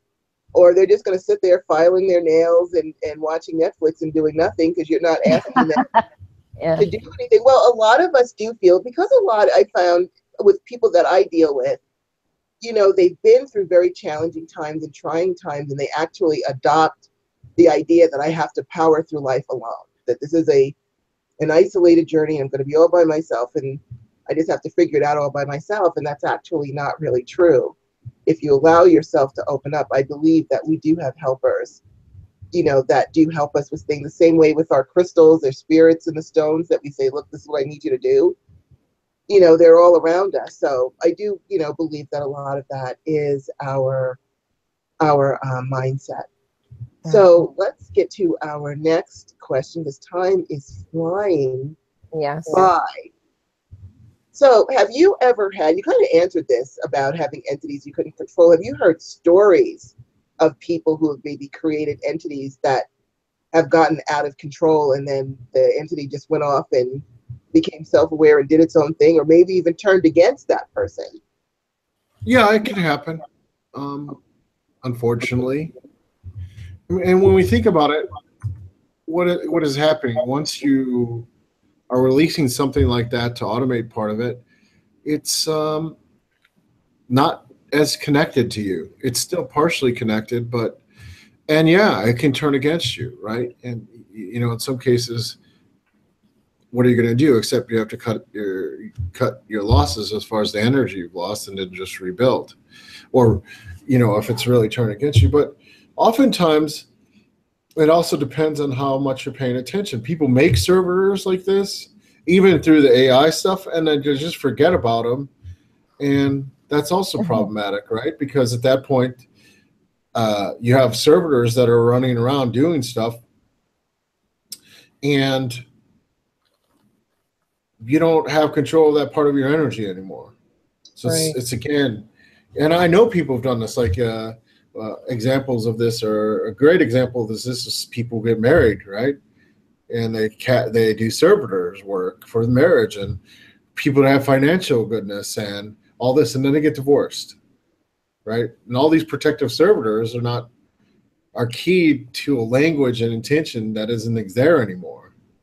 So they have to deconstruct that and reabsorb it. Like, that's a practical example. But it's also possible. What usually happens isn't so much that things run so amok. It's that your situation has changed, that it no longer makes sense. So it's like your life has changed, and you have the server that you made 5 years ago or 3 years ago or 2 years ago, and you're just not reabsorbing it, and it's like a self-repeating pattern that's not conducive to where you're at right now. Well, so saying that actually makes sense to me. So let's just say that someone 5 years ago went through a very traumatic time. Things happened, they lost everything, and they went into survivor mode, and they have servers helping them to survive. And now finally they've reached a space where they're out of the survival part because they're doing okay for themselves. And now they want to move forward and they're having a hard time. Could it be because those servers that are programmed to just help you to survive they're helping you, that energy still going? Exactly. Yeah. And that's an example of, it might be, it's hard to draw the line between what's a server and what's a thought form, and it really just depends on how it was made. But yeah, exactly. What's going on there is it's the thing that was created, is affecting you, and it's keeping you just surviving. Like, it's keeping you're surviving. But that has certain connotations that you didn't intend. Like, right. It's not thriving, it's surviving. You're surviving, and that's what's going on. That's what you focus on all the time. And as we know, if that's what you're focusing on, that's what you get a lot of times. Wow, that's really fascinating when you can take this so deeply with this. Well, there was more for me. Yeah, you can do a lot with those things. A lot. For when I first started magic, I didn't do any spirit work whatsoever, and that's all I was working with was servitors like this for many, many years. So there's a lot. Yeah. Okay. Kind of shifting gears a bit, because I wanted to talk a little bit about your shape-shifting course and what the students will learn. And I'm going to put in the chat room a link to it for everyone. But love to have you just give a breakdown of that. So yeah, some of the things we talked about very much are in the shape-shifting course. Especially when we're talking about doing one spell and then having the ripple effects. So the shape-shifting class tries to do is actually look at that and start understanding the ripples. Understanding the ripples of what one spell would do, and understanding how you can then control or start or otherwise ride those ripples to make them more powerful. So for example, we gave the example of the love spell where someone did a candle spell and go out. Well, if you start understanding how the mind changes from the spell work, because the energy changes, and then you understand how your patterns change, and then how your social reality has to change, you can then kind of piece together how the system will change and start understanding magic in a system way. Why is it called shapeshifting? Because literally to understand what you're doing, if you shapeshift your mind or shapeshift your energy, you're going to have to realize that's going to shapeshift your physical world and possibly definitely shift your social world. So you want to look at all these aspects and understand, how does one interact with the other, and then how can you get a handle to change any one of those different kind of ripples, and then or start a ripple in any one of them and see how it ripples across the others. So it's really getting into, that's the first stage, is that. And then it asks the question of, okay, now we're paying attention to the ripples. We know how the ripples kind of go in ourselves. So what happens when we add spirits to this mix? And what happens when spirits are directly putting information in your head and changing things? And how can you make that process of the spirit communication go even more powerfully? Or the aspect of what is traditionally considered shapeshifting, like on the astral plane, to even more powerfully affect your reality in every way, not just a dream reality where you might have an insight, but really change all components of your reality. Like, how can you use traditional elements of, say, like the tiger to actually improve your life? And I'll give you that example. That's an easy one. Eye of the Tiger, right? Right. Eye of the Tiger is literally a song. It's a great song. It's in Rocky, Yeah. for the people who are... It's Rocky. Wow, that's really going back. Right. But think about it. The eye of the tiger is also focus. What does a predator do? They pay attention to exactly what their goal is, and they don't stop until they get it. And they have a fury in the process of going for it. Well, that's very traditional, like shape-shifting, taking on animal forms, but even just understanding to look through the eyes of the tiger and change your perception in that way, how that changes how you approach goals, and how it changes the energy when you're pursuing a goal, to be able to take that on and work with it and understand how that then affects the different ripples in the different spheres of how we live. That's awesome. Wow, you know what? I just have to take a moment now to read some of the lyrics of Eye of the Tiger. I'm not going to read Okay. the whole thing. I'm just going to read a little bit. So many times it happens too fast. You trade your passion for glory. Don't lose your grip on the dreams of the past. You must fight just to keep them alive. It's the eye of the tiger. It's the thrill of the fight, rising up to the challenge of our rival. And the last known survivor stalks his prey in the night, and he's watching us all with the eye of the tiger, face to face, out in the heat, hanging tough, staying hungry. They stack the odds, still we take to the street for the kill with the skill to survive. It's the eye of the tiger, it's the thrill of the fight, rising up to the challenge of our rival, and the last known survivor stalks his prey in the night, and he's watching us all with the eye of the tiger, rising up straight to the top, had the guts, got the glory, went the distance, now I'm not going to stop, just a man and his will to survive. That's really cool when you look at those lyrics and put them in, you know, in the same connotation of what you just said. That's very way cool. Yeah, I mean, that's it's like kind of a running joke where I play Eye of the Tiger when we have shape-shifting workshops, and they're like, but when you actually think about, this is very traditional shamanic work to take on aspects of animals, Yeah. and utilize them and make relationships with those animal forms.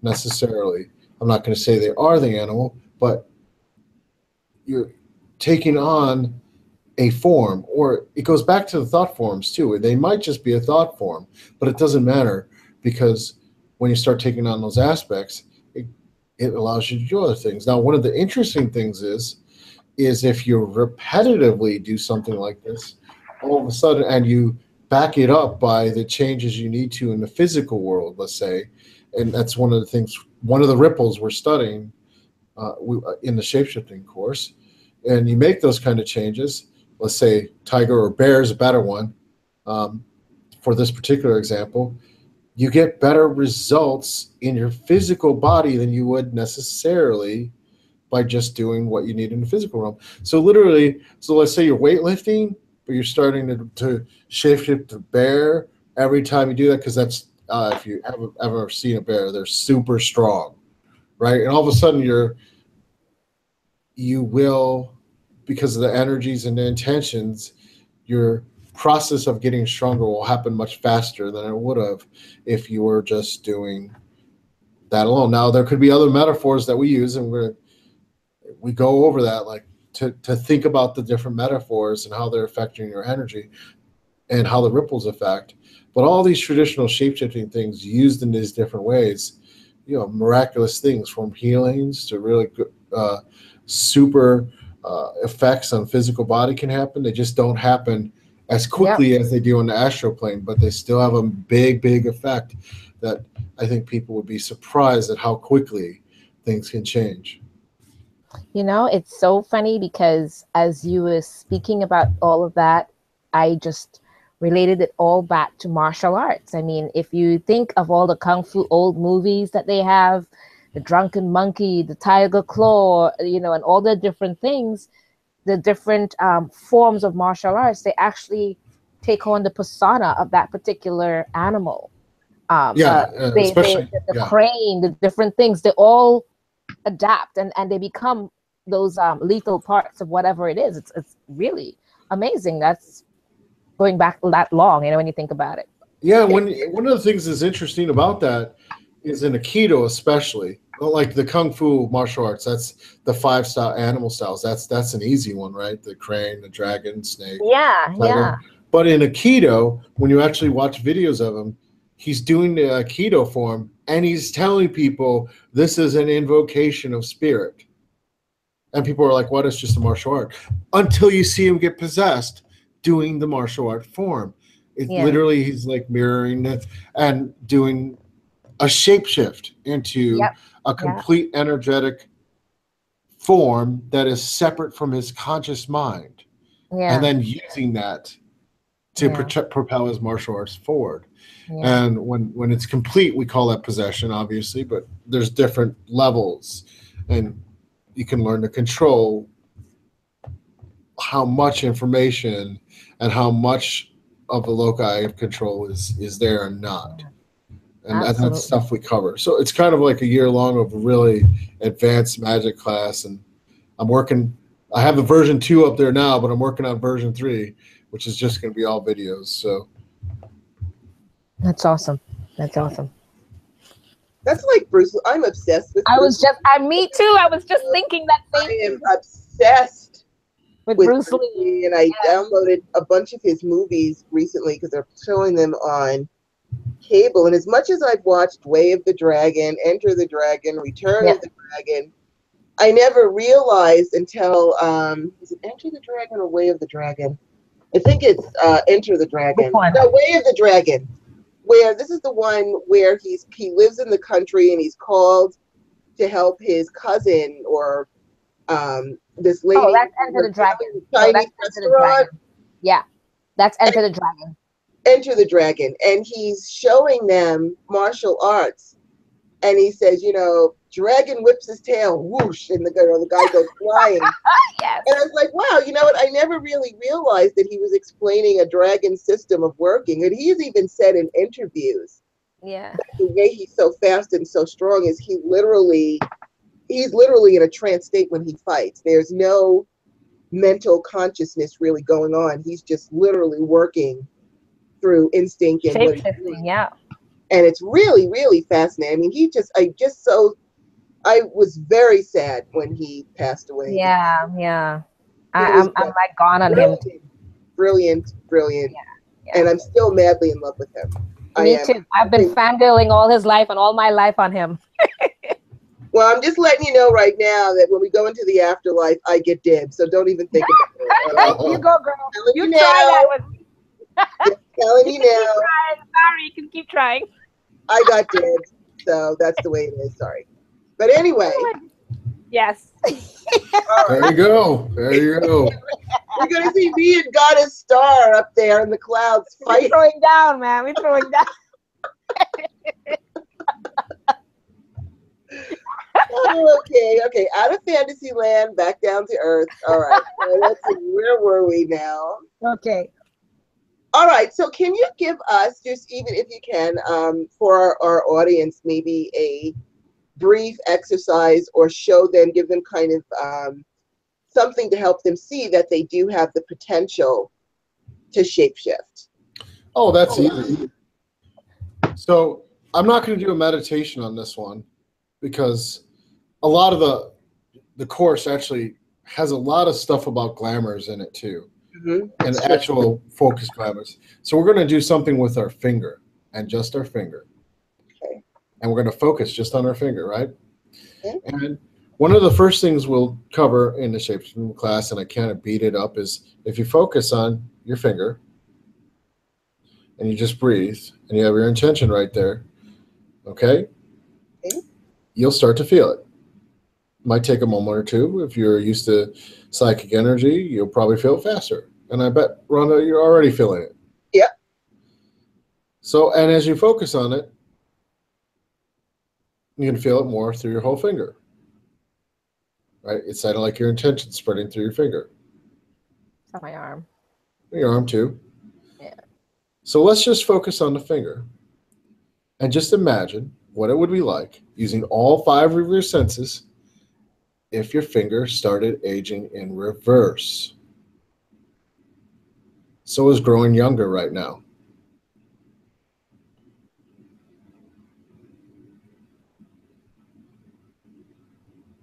Okay? Maybe to the point you were 20. So take it all the way back to when you were 20. But add in the physical sensations of what it would be like when you're 20, how it feels when you're 20, how it looked when you were 20.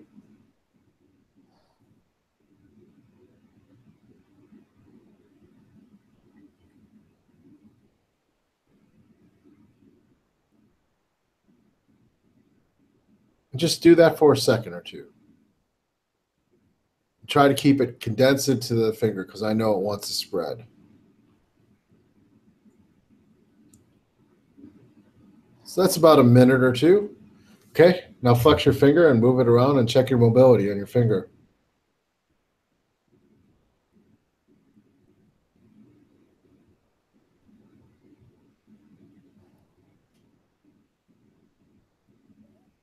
How's the mobility?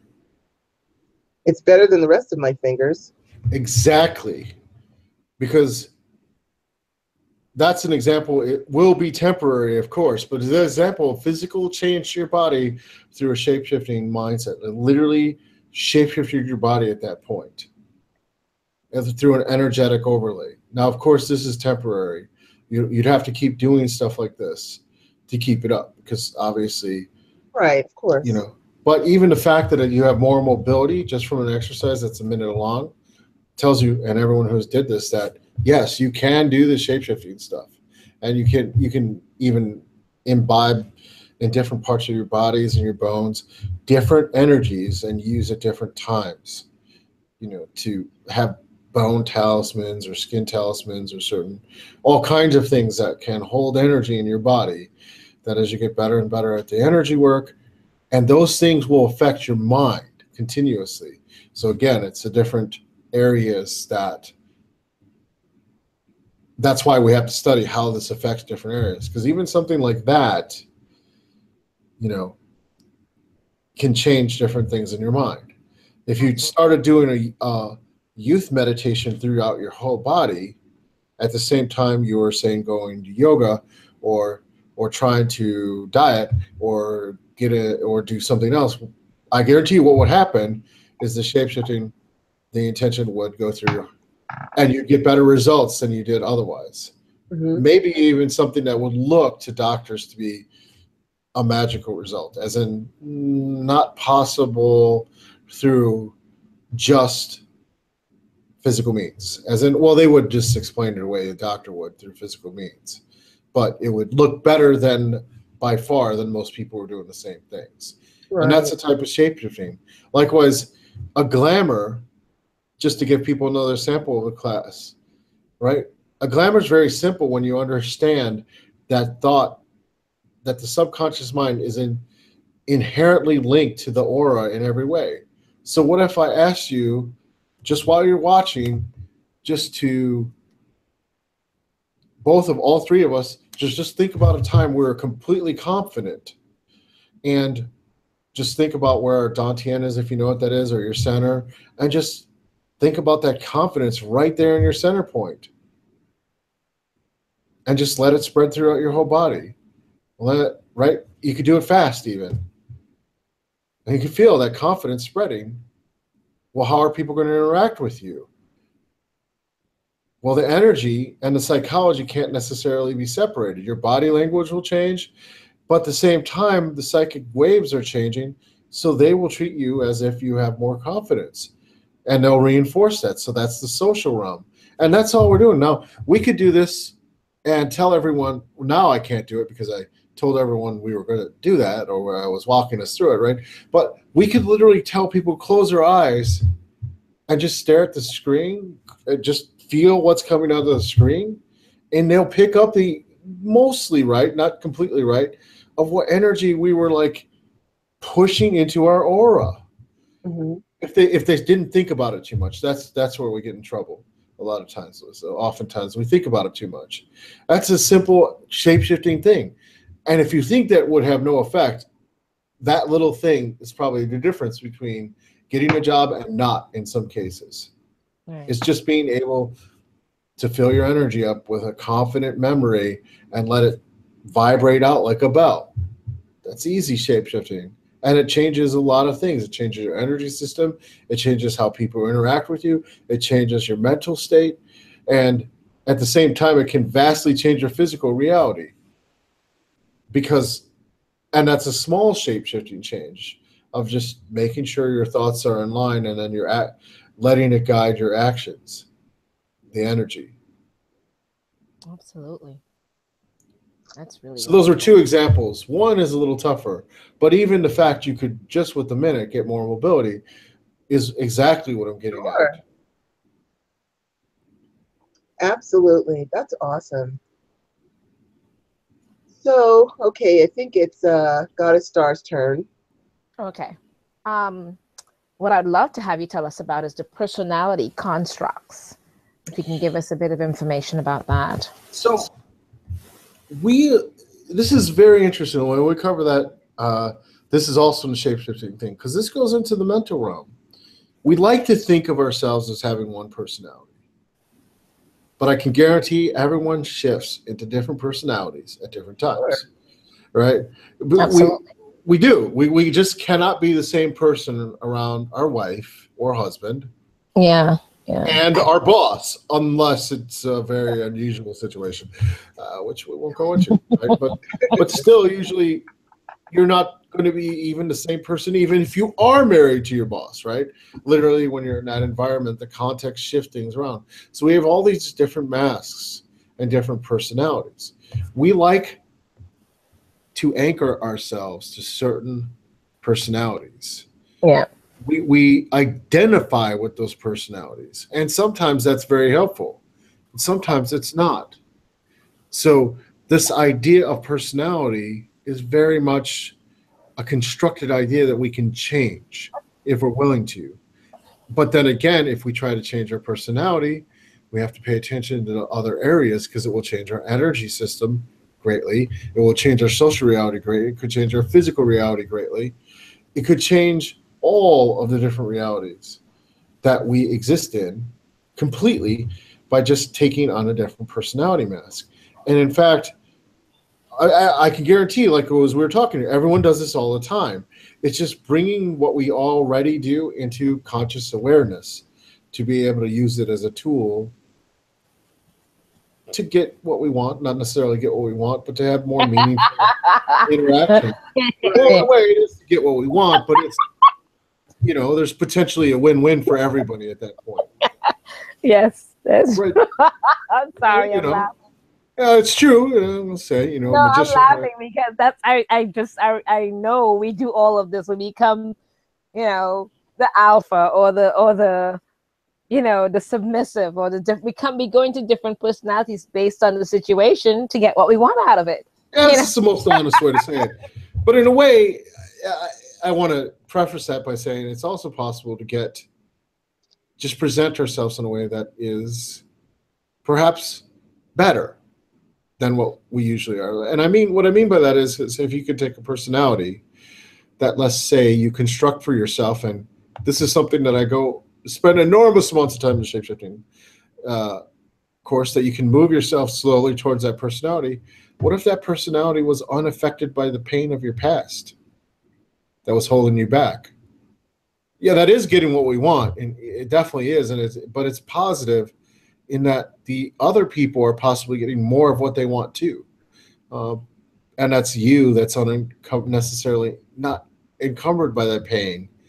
It's you that might be happier, or you that's... You've moved past it. Right. And by Right. conceiving of a personality where you have moved past it, it allows you to know that you can. Right? To have a personality mask or a structure where, and I use this myself, right? At one time I was shy of public speaking.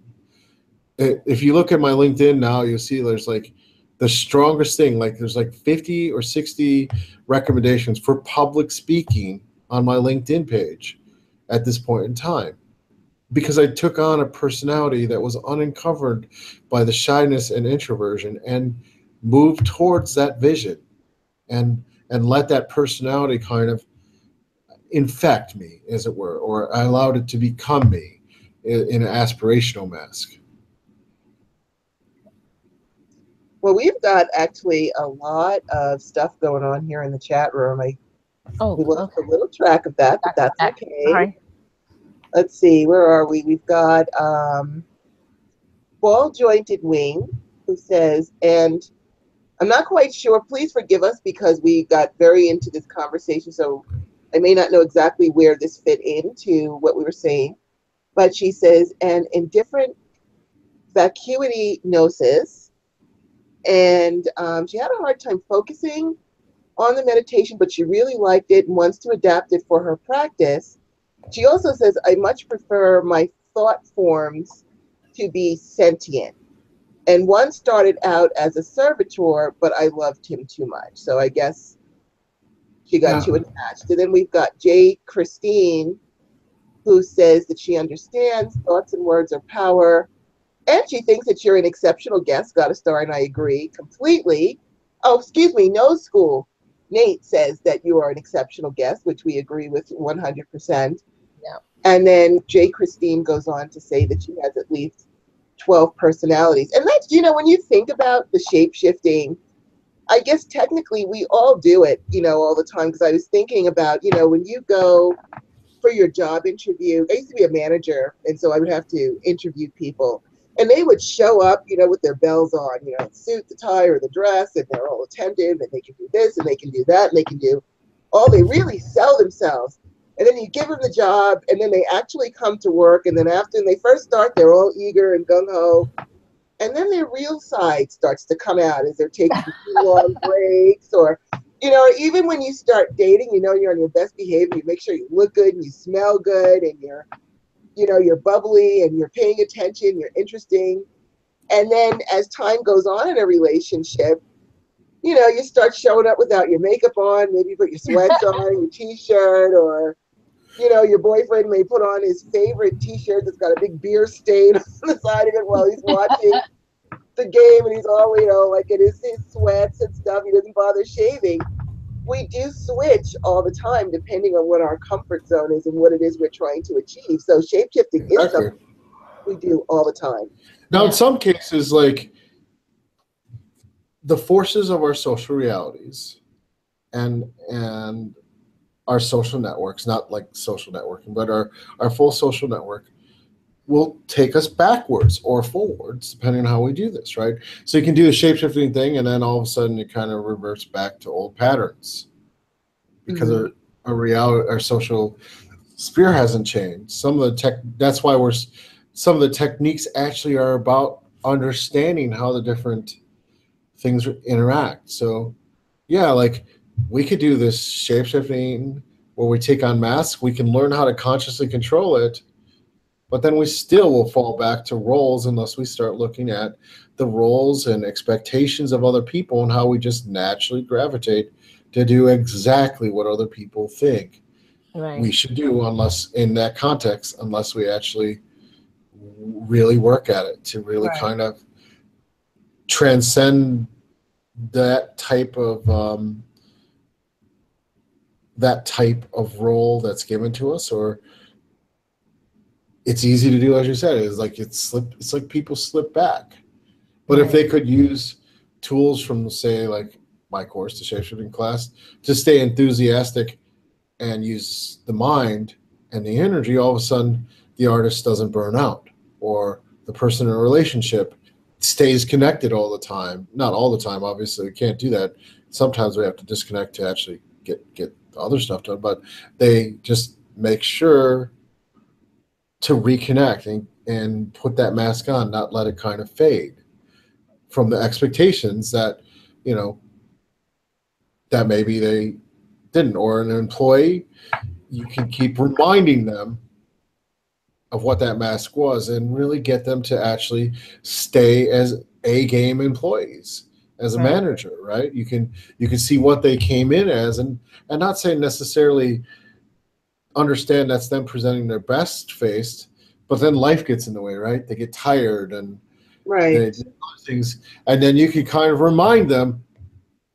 Obviously, you have to be subtle about this, but even energetically, you can remind them through what you project over them that this is my expectation for you. And more often than not, people will meet that, for better or for worse. Yeah. There are some cases that we could talk about possibly on another show where it's for the worse. But a lot of times, being who we are, we can use it for the better. We can say, oh no, I know you're in pain right now, or this and this, but I've seen you at your best, and that's my expectation, and that's the energy I'm going to project over you. That takes a lot of actually effort, because you have to get past our own anger or our own frustration, so we don't project that over a person who's struggling. Right. That's fascinating. And so I want to get a few more questions in, and as always, we're never going to finish this, so I'm hoping that you will come back to us again so that we can talk some more about things. But tell us about aura transformations and how that can benefit us. So if you can change the vibe and signal of your aura, people will react to you differently right off the bat. Now, one way to do glamours, of course, is to apply this mask over yourself, which is very much what we're talking about. But another way is just to change, like we did with the confidence example, where you connect to your Dante inner center and then vibrate it out. That's actually a more powerful method of doing an aura transformation, because it's changing your cells and the vibe and the intention all the way through. Almost anything you can conceive of, you can project out into your aura, and almost anything, you can almost project any shape into over or condense your aura into. One of the things that I learned early on with my teachers isn't necessarily that the biggest aura is what you want, right? It actually turns out that people who are really good at magic will sometimes condense their aura down really far, so it's harder for spell work to get in there, or harder for negative energies, so it's very compressed. And those are changing the shape of your aura and the transforming the aura, which also changes, obviously, your subconscious mind at the same time. It also, at the same time, makes you less vulnerable to, say, criticism or negative energy, because at the same time you make these kind of energy and magical transformations, it has an effect to make you more resilient against those sorts of things, even if it's interpersonal, because you can't separate out any of the ripples, as it were. So all kinds of things we can do. The confidence was one example, but there's also, when you get into higher levels of shapeshifting and you step out of body, you can change your aura into that of different forces to get alignment with those forces much closer. And you can change the shape of your aura, because it's just information Just like the confidence we did earlier was information. It's just a different type of information that you can train yourself to take your aura and have it take different shapes on. And that takes skill. That takes a little practice. We do go through that as well in the course. But once you can do that, it's easy to do stuff like invisibility, to obviously invisibility doesn't mean you can't see me. You can't see me at all. But just go unnoticed, because you can shrink your aura so people don't notice you. Or to get noticed, you can expand your aura in a vast way so people pay attention to you. Then you can fill it with, good vibes or whatever you want to fill it. It's possible to shield in different ways. It opens up much more complicated psychic pretensions where you can filter energies and learn how to filter them, because you're building that into your aura, which starts to act almost like a servitor in a way. But it's right there, part of your aura. The possibilities are endless. Most of the time, the books just cover the idea that you can fill your aura with different energy. I'm going to take it an extra step and actually say you can change the shape and actually density of the aura by intention. And once you can learn that, there's like all kinds of things that open up magically that you can do on Malkuth, which is here, and on the astral planes as well. Mm-hmm.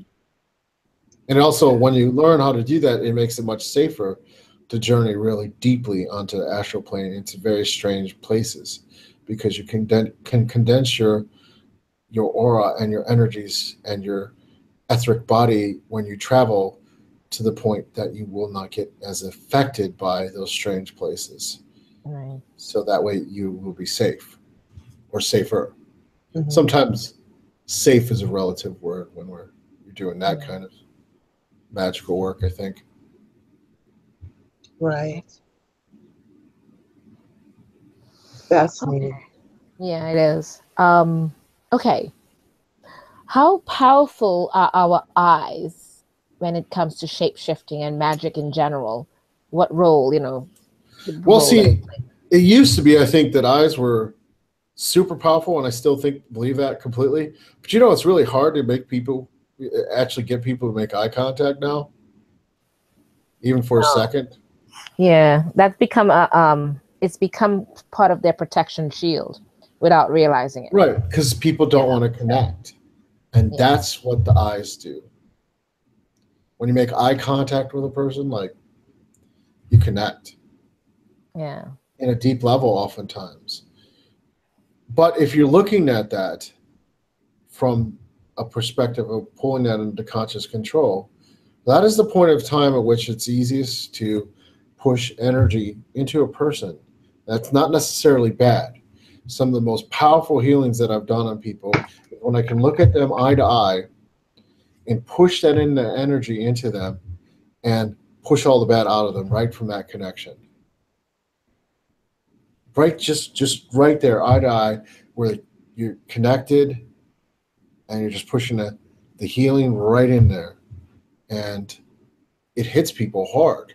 Right. Once you train your eyes. Like, if you do this poorly and you don't practice it, you can hurt your eyes. So this is the one warning I give. But when you think about it, there's lots of exercises where you're pushing an intention out in the eyes. In fact, gurus do this all the time. Like, Hindu gurus do this all the time. That's a good example of it, where they're pushing out the love and the support through the eyes. Now, on the bad side of that, we of course have the evil eye examples, where people's jealousy gets into someone else. That's from Europe and from other places. I think every culture has this example. But the jealousy that people project out their eyes towards other people can actually form a curse that actually does bad, negative things to the person once it gets inside them. And that eye is an open connection, so it's easy to get it in there. And there's all kinds of folklore stories that talk about these kind of spells. And it's basically what is going on. Sometimes people don't even know they're doing it. They just project out their eyes with so much force of emotion that it hits the other person that way. And others, of course, other sorcerers, they've learned to master that, and that's something that's every culture has stories of that. And you really, When you watch people who are good at doing public speaking and performance, and they're able to generate people connecting, not just through their aura, they're making split-second eye contact with everyone in the audience at different times and kind of cycling the energy through of a certain vibe through their eyes. So there's all these different uses of the eyes that all of a sudden can go on from when you're in conversation.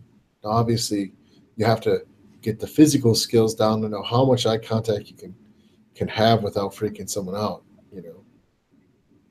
Do you think that because in today's culture, we are sort of moving away from true personal contact with text? You know, people have whole text relationship where they even argue through text. Like you could be sitting in the same room and they're texting each other instead of like, hey, let's talk.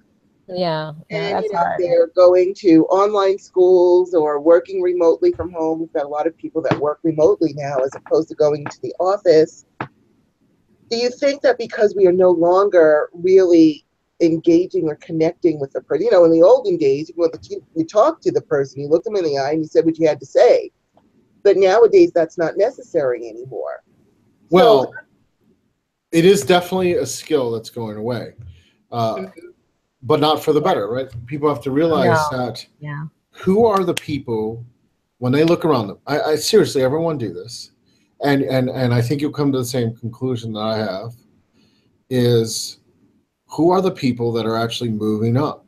It is people who can still form these connections and can work either the magic or their natural personality through those connections in a beneficial way for people.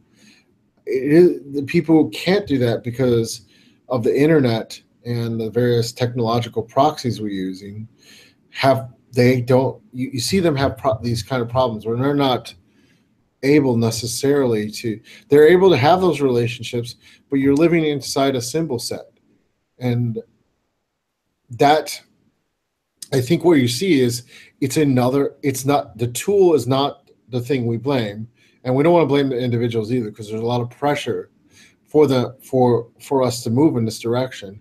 But we have to also understand that it is a tool, and when this tool is being used in that fashion, it may limit opportunities. It may hurt us in that way, because you know you can't make that interpersonal connection, and the people who can are still moving up because that's what people crave. They want to feel listened to and connected to. Right. And there's ways you can do so in a digital means, like we're doing today on the show. You know, but as you get further and further away from the physical senses and interactions, you are moving with less and less information and communication. So that means you have to fill in more and more. It means ultimately we're becoming more and more isolated. And that is actually a real problem. It is. You know, we're really kind of, you can actually look at this from a societal point of view and see when those energies aren't flowing between people, what is going on and how many kind of psychoses are generating from the lack of contact. And that's not me saying that. You can do your research on Google and they'll agree with me on this, and how many much more problems like this huge spike in anxiety disorders are coming about because of this, and depression and all these things. So there's a huge negative consequence for society. Now, as magicians, as shamans, as witches, we can do our best to try to make that not happen for us, and we can try our best to inspire other people to try to really get out there and connect and not live vicariously through Facebook or Twitter or text things. And that's one of the best things we can do, honestly, for a magical act of rebellion in a way for the next generation. Is just really try to connect with them. Actually go out there, go out with generation, Y and the millennials and say, all right, let's really connect. Let's go do something. And at first, you might get a lot of resistance. And later on, they'll be like, it's cool as hell. It's not so much that the stimuli, it's like empty calories. It's like eating donuts. Right? We know donuts are really good. Yes, they're very tasty. They're very tasty, but you realize donuts are not so good. On Right. the health front and nutrition, a lot of these type of communications are very addictive and very good at what they're doing, but they're like donuts. They taste really good. We know they're not really that fulfilling. And oftentimes I'm gonna throw a book out there that's not mine, not self-promoting, right? There's this book that was written in 1999. It is called The Experience Economy. It's something I'm starting to study in MBA, right? In my MBA studies. And I guarantee you read that, and they're talking about what is the next level of our economy. Like if you think of our economies as going in a service way, but now where you're going is everything is commoditized experiences that sometimes replace these experiences because experience itself is a commodity that you can package.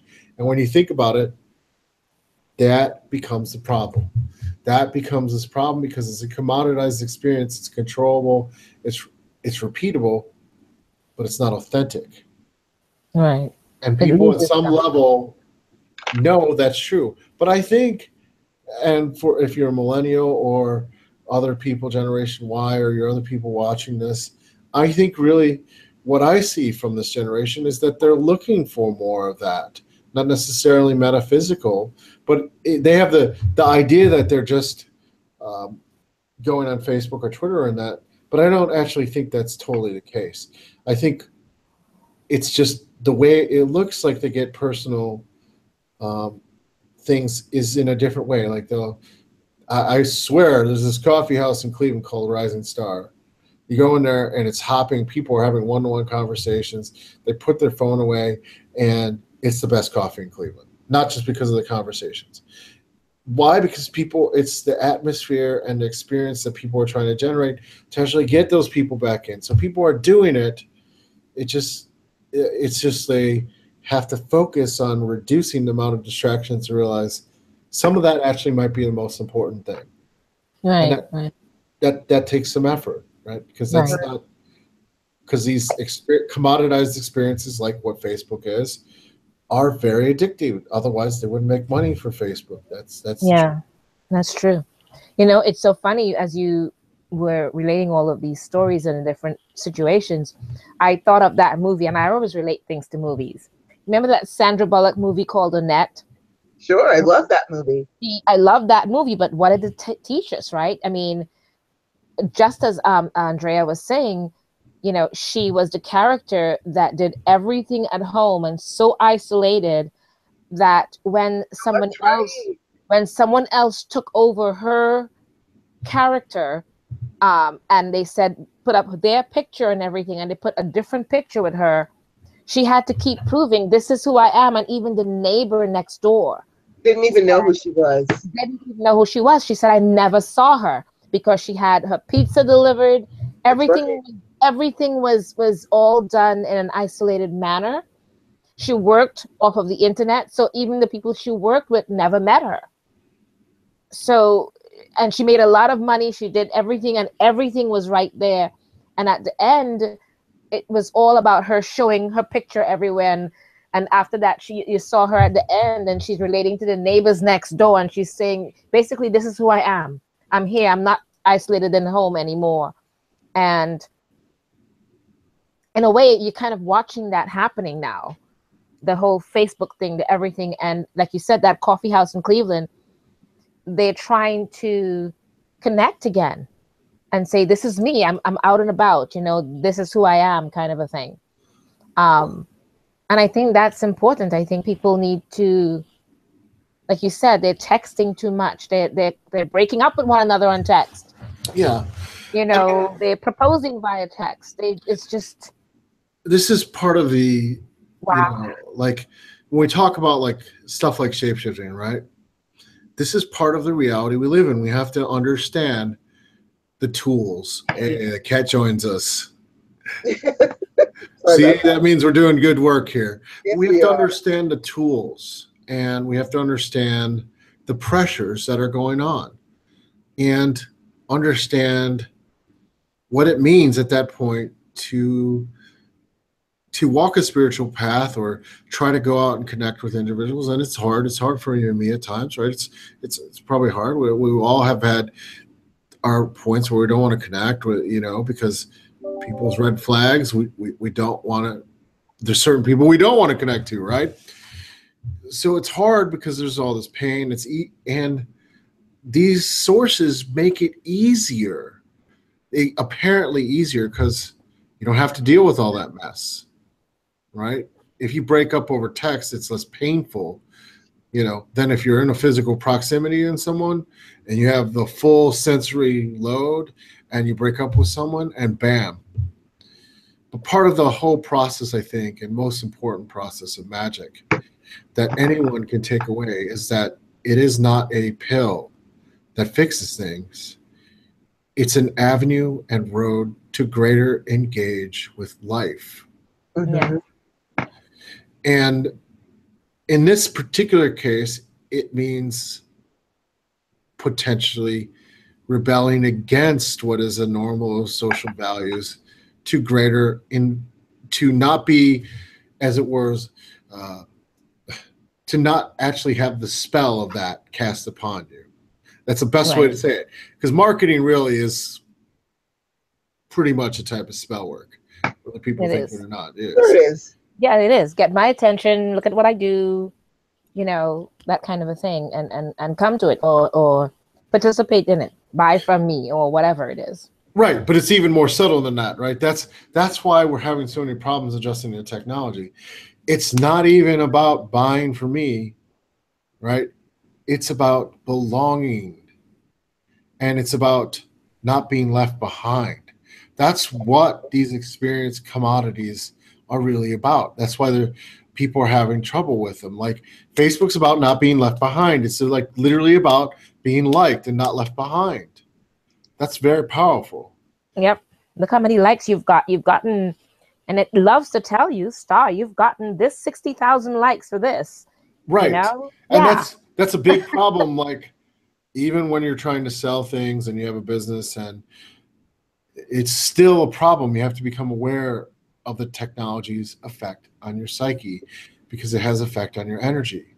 And if you can do that, if you can just do that step and nothing else we said today, you could just be aware of what's happening, and you can be aware of what's happening to your energy by using these tools.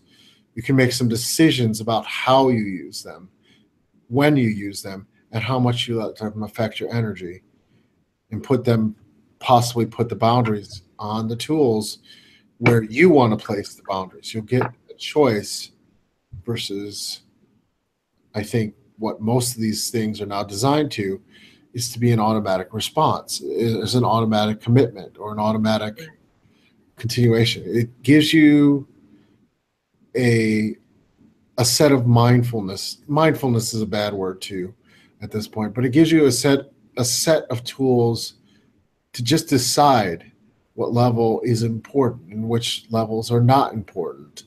And maybe it prevents you from getting in random fights on Facebook. And actually, when you have meet people, you just decide on Facebook, you decide to escalate it or, into interpersonal, like a meeting for coffee or something like that. You decide, no. We're having good conversations here. Let's do that. And maybe with stuff even we talked about, like the self-confidence thing, you feel confident to ask. Not in a creeper way or anything like that. But you know what I'm saying? You just go, yeah, why don't we go get coffee? You live on the west side of town. I live on the west side of town. There's this place here. Let's get coffee. Let's have a metaphysics chat over coffee, shall we? Or beer, if you prefer. But I don't want the calories of the beer right now, so I'm gonna avoid that. Well, before because I see the time has gotten away from us, and before we wrap it up, I just want to add one thing, because I was thinking when you talked about the donuts, and it reminded me when I was leaving the hotel I was staying in when I went to Hexfest in New Orleans just this past few weeks ago. And while I was staying in this hotel, I love grits, and I love Southern grits. And so, I'd have them the hotel would make them. They were just like the best grits I ever had. They were so good. And as I was checking out at the hotel, the woman who checked me out, she said, "Did you try the grits?" And I was like, "Yeah, they're really good." And she goes, "Yeah, you know, when I first started working here, I was eating them every day. I had to make myself stop." And I said, "I can understand that because they're so good. I could eat them every day." And she goes, "Well, the secret is cream cheese and bacon fat." And when she said the bacon fat, that was it.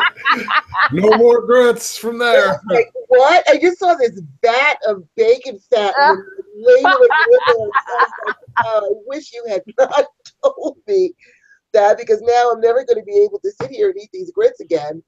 It made me think about, do we look at the ingredients in our life that compose our life? Yeah. Because if she had never said that, then I would have been sure every time I go back there to get a big of bacon fat grits, which I just, you know, I could just feel my arteries hard. She said that. I was like, bacon fat. And so that made me think, you know, maybe we all need to take a look at the ingredients, what's in our life right now, the toxic relationships or not, you know, the good things, the bad things, and what's best for us not to consume anymore, by taking a really good look at the ingredients. Because, you know, I love donuts, but when you think about it, I believe donuts are fried.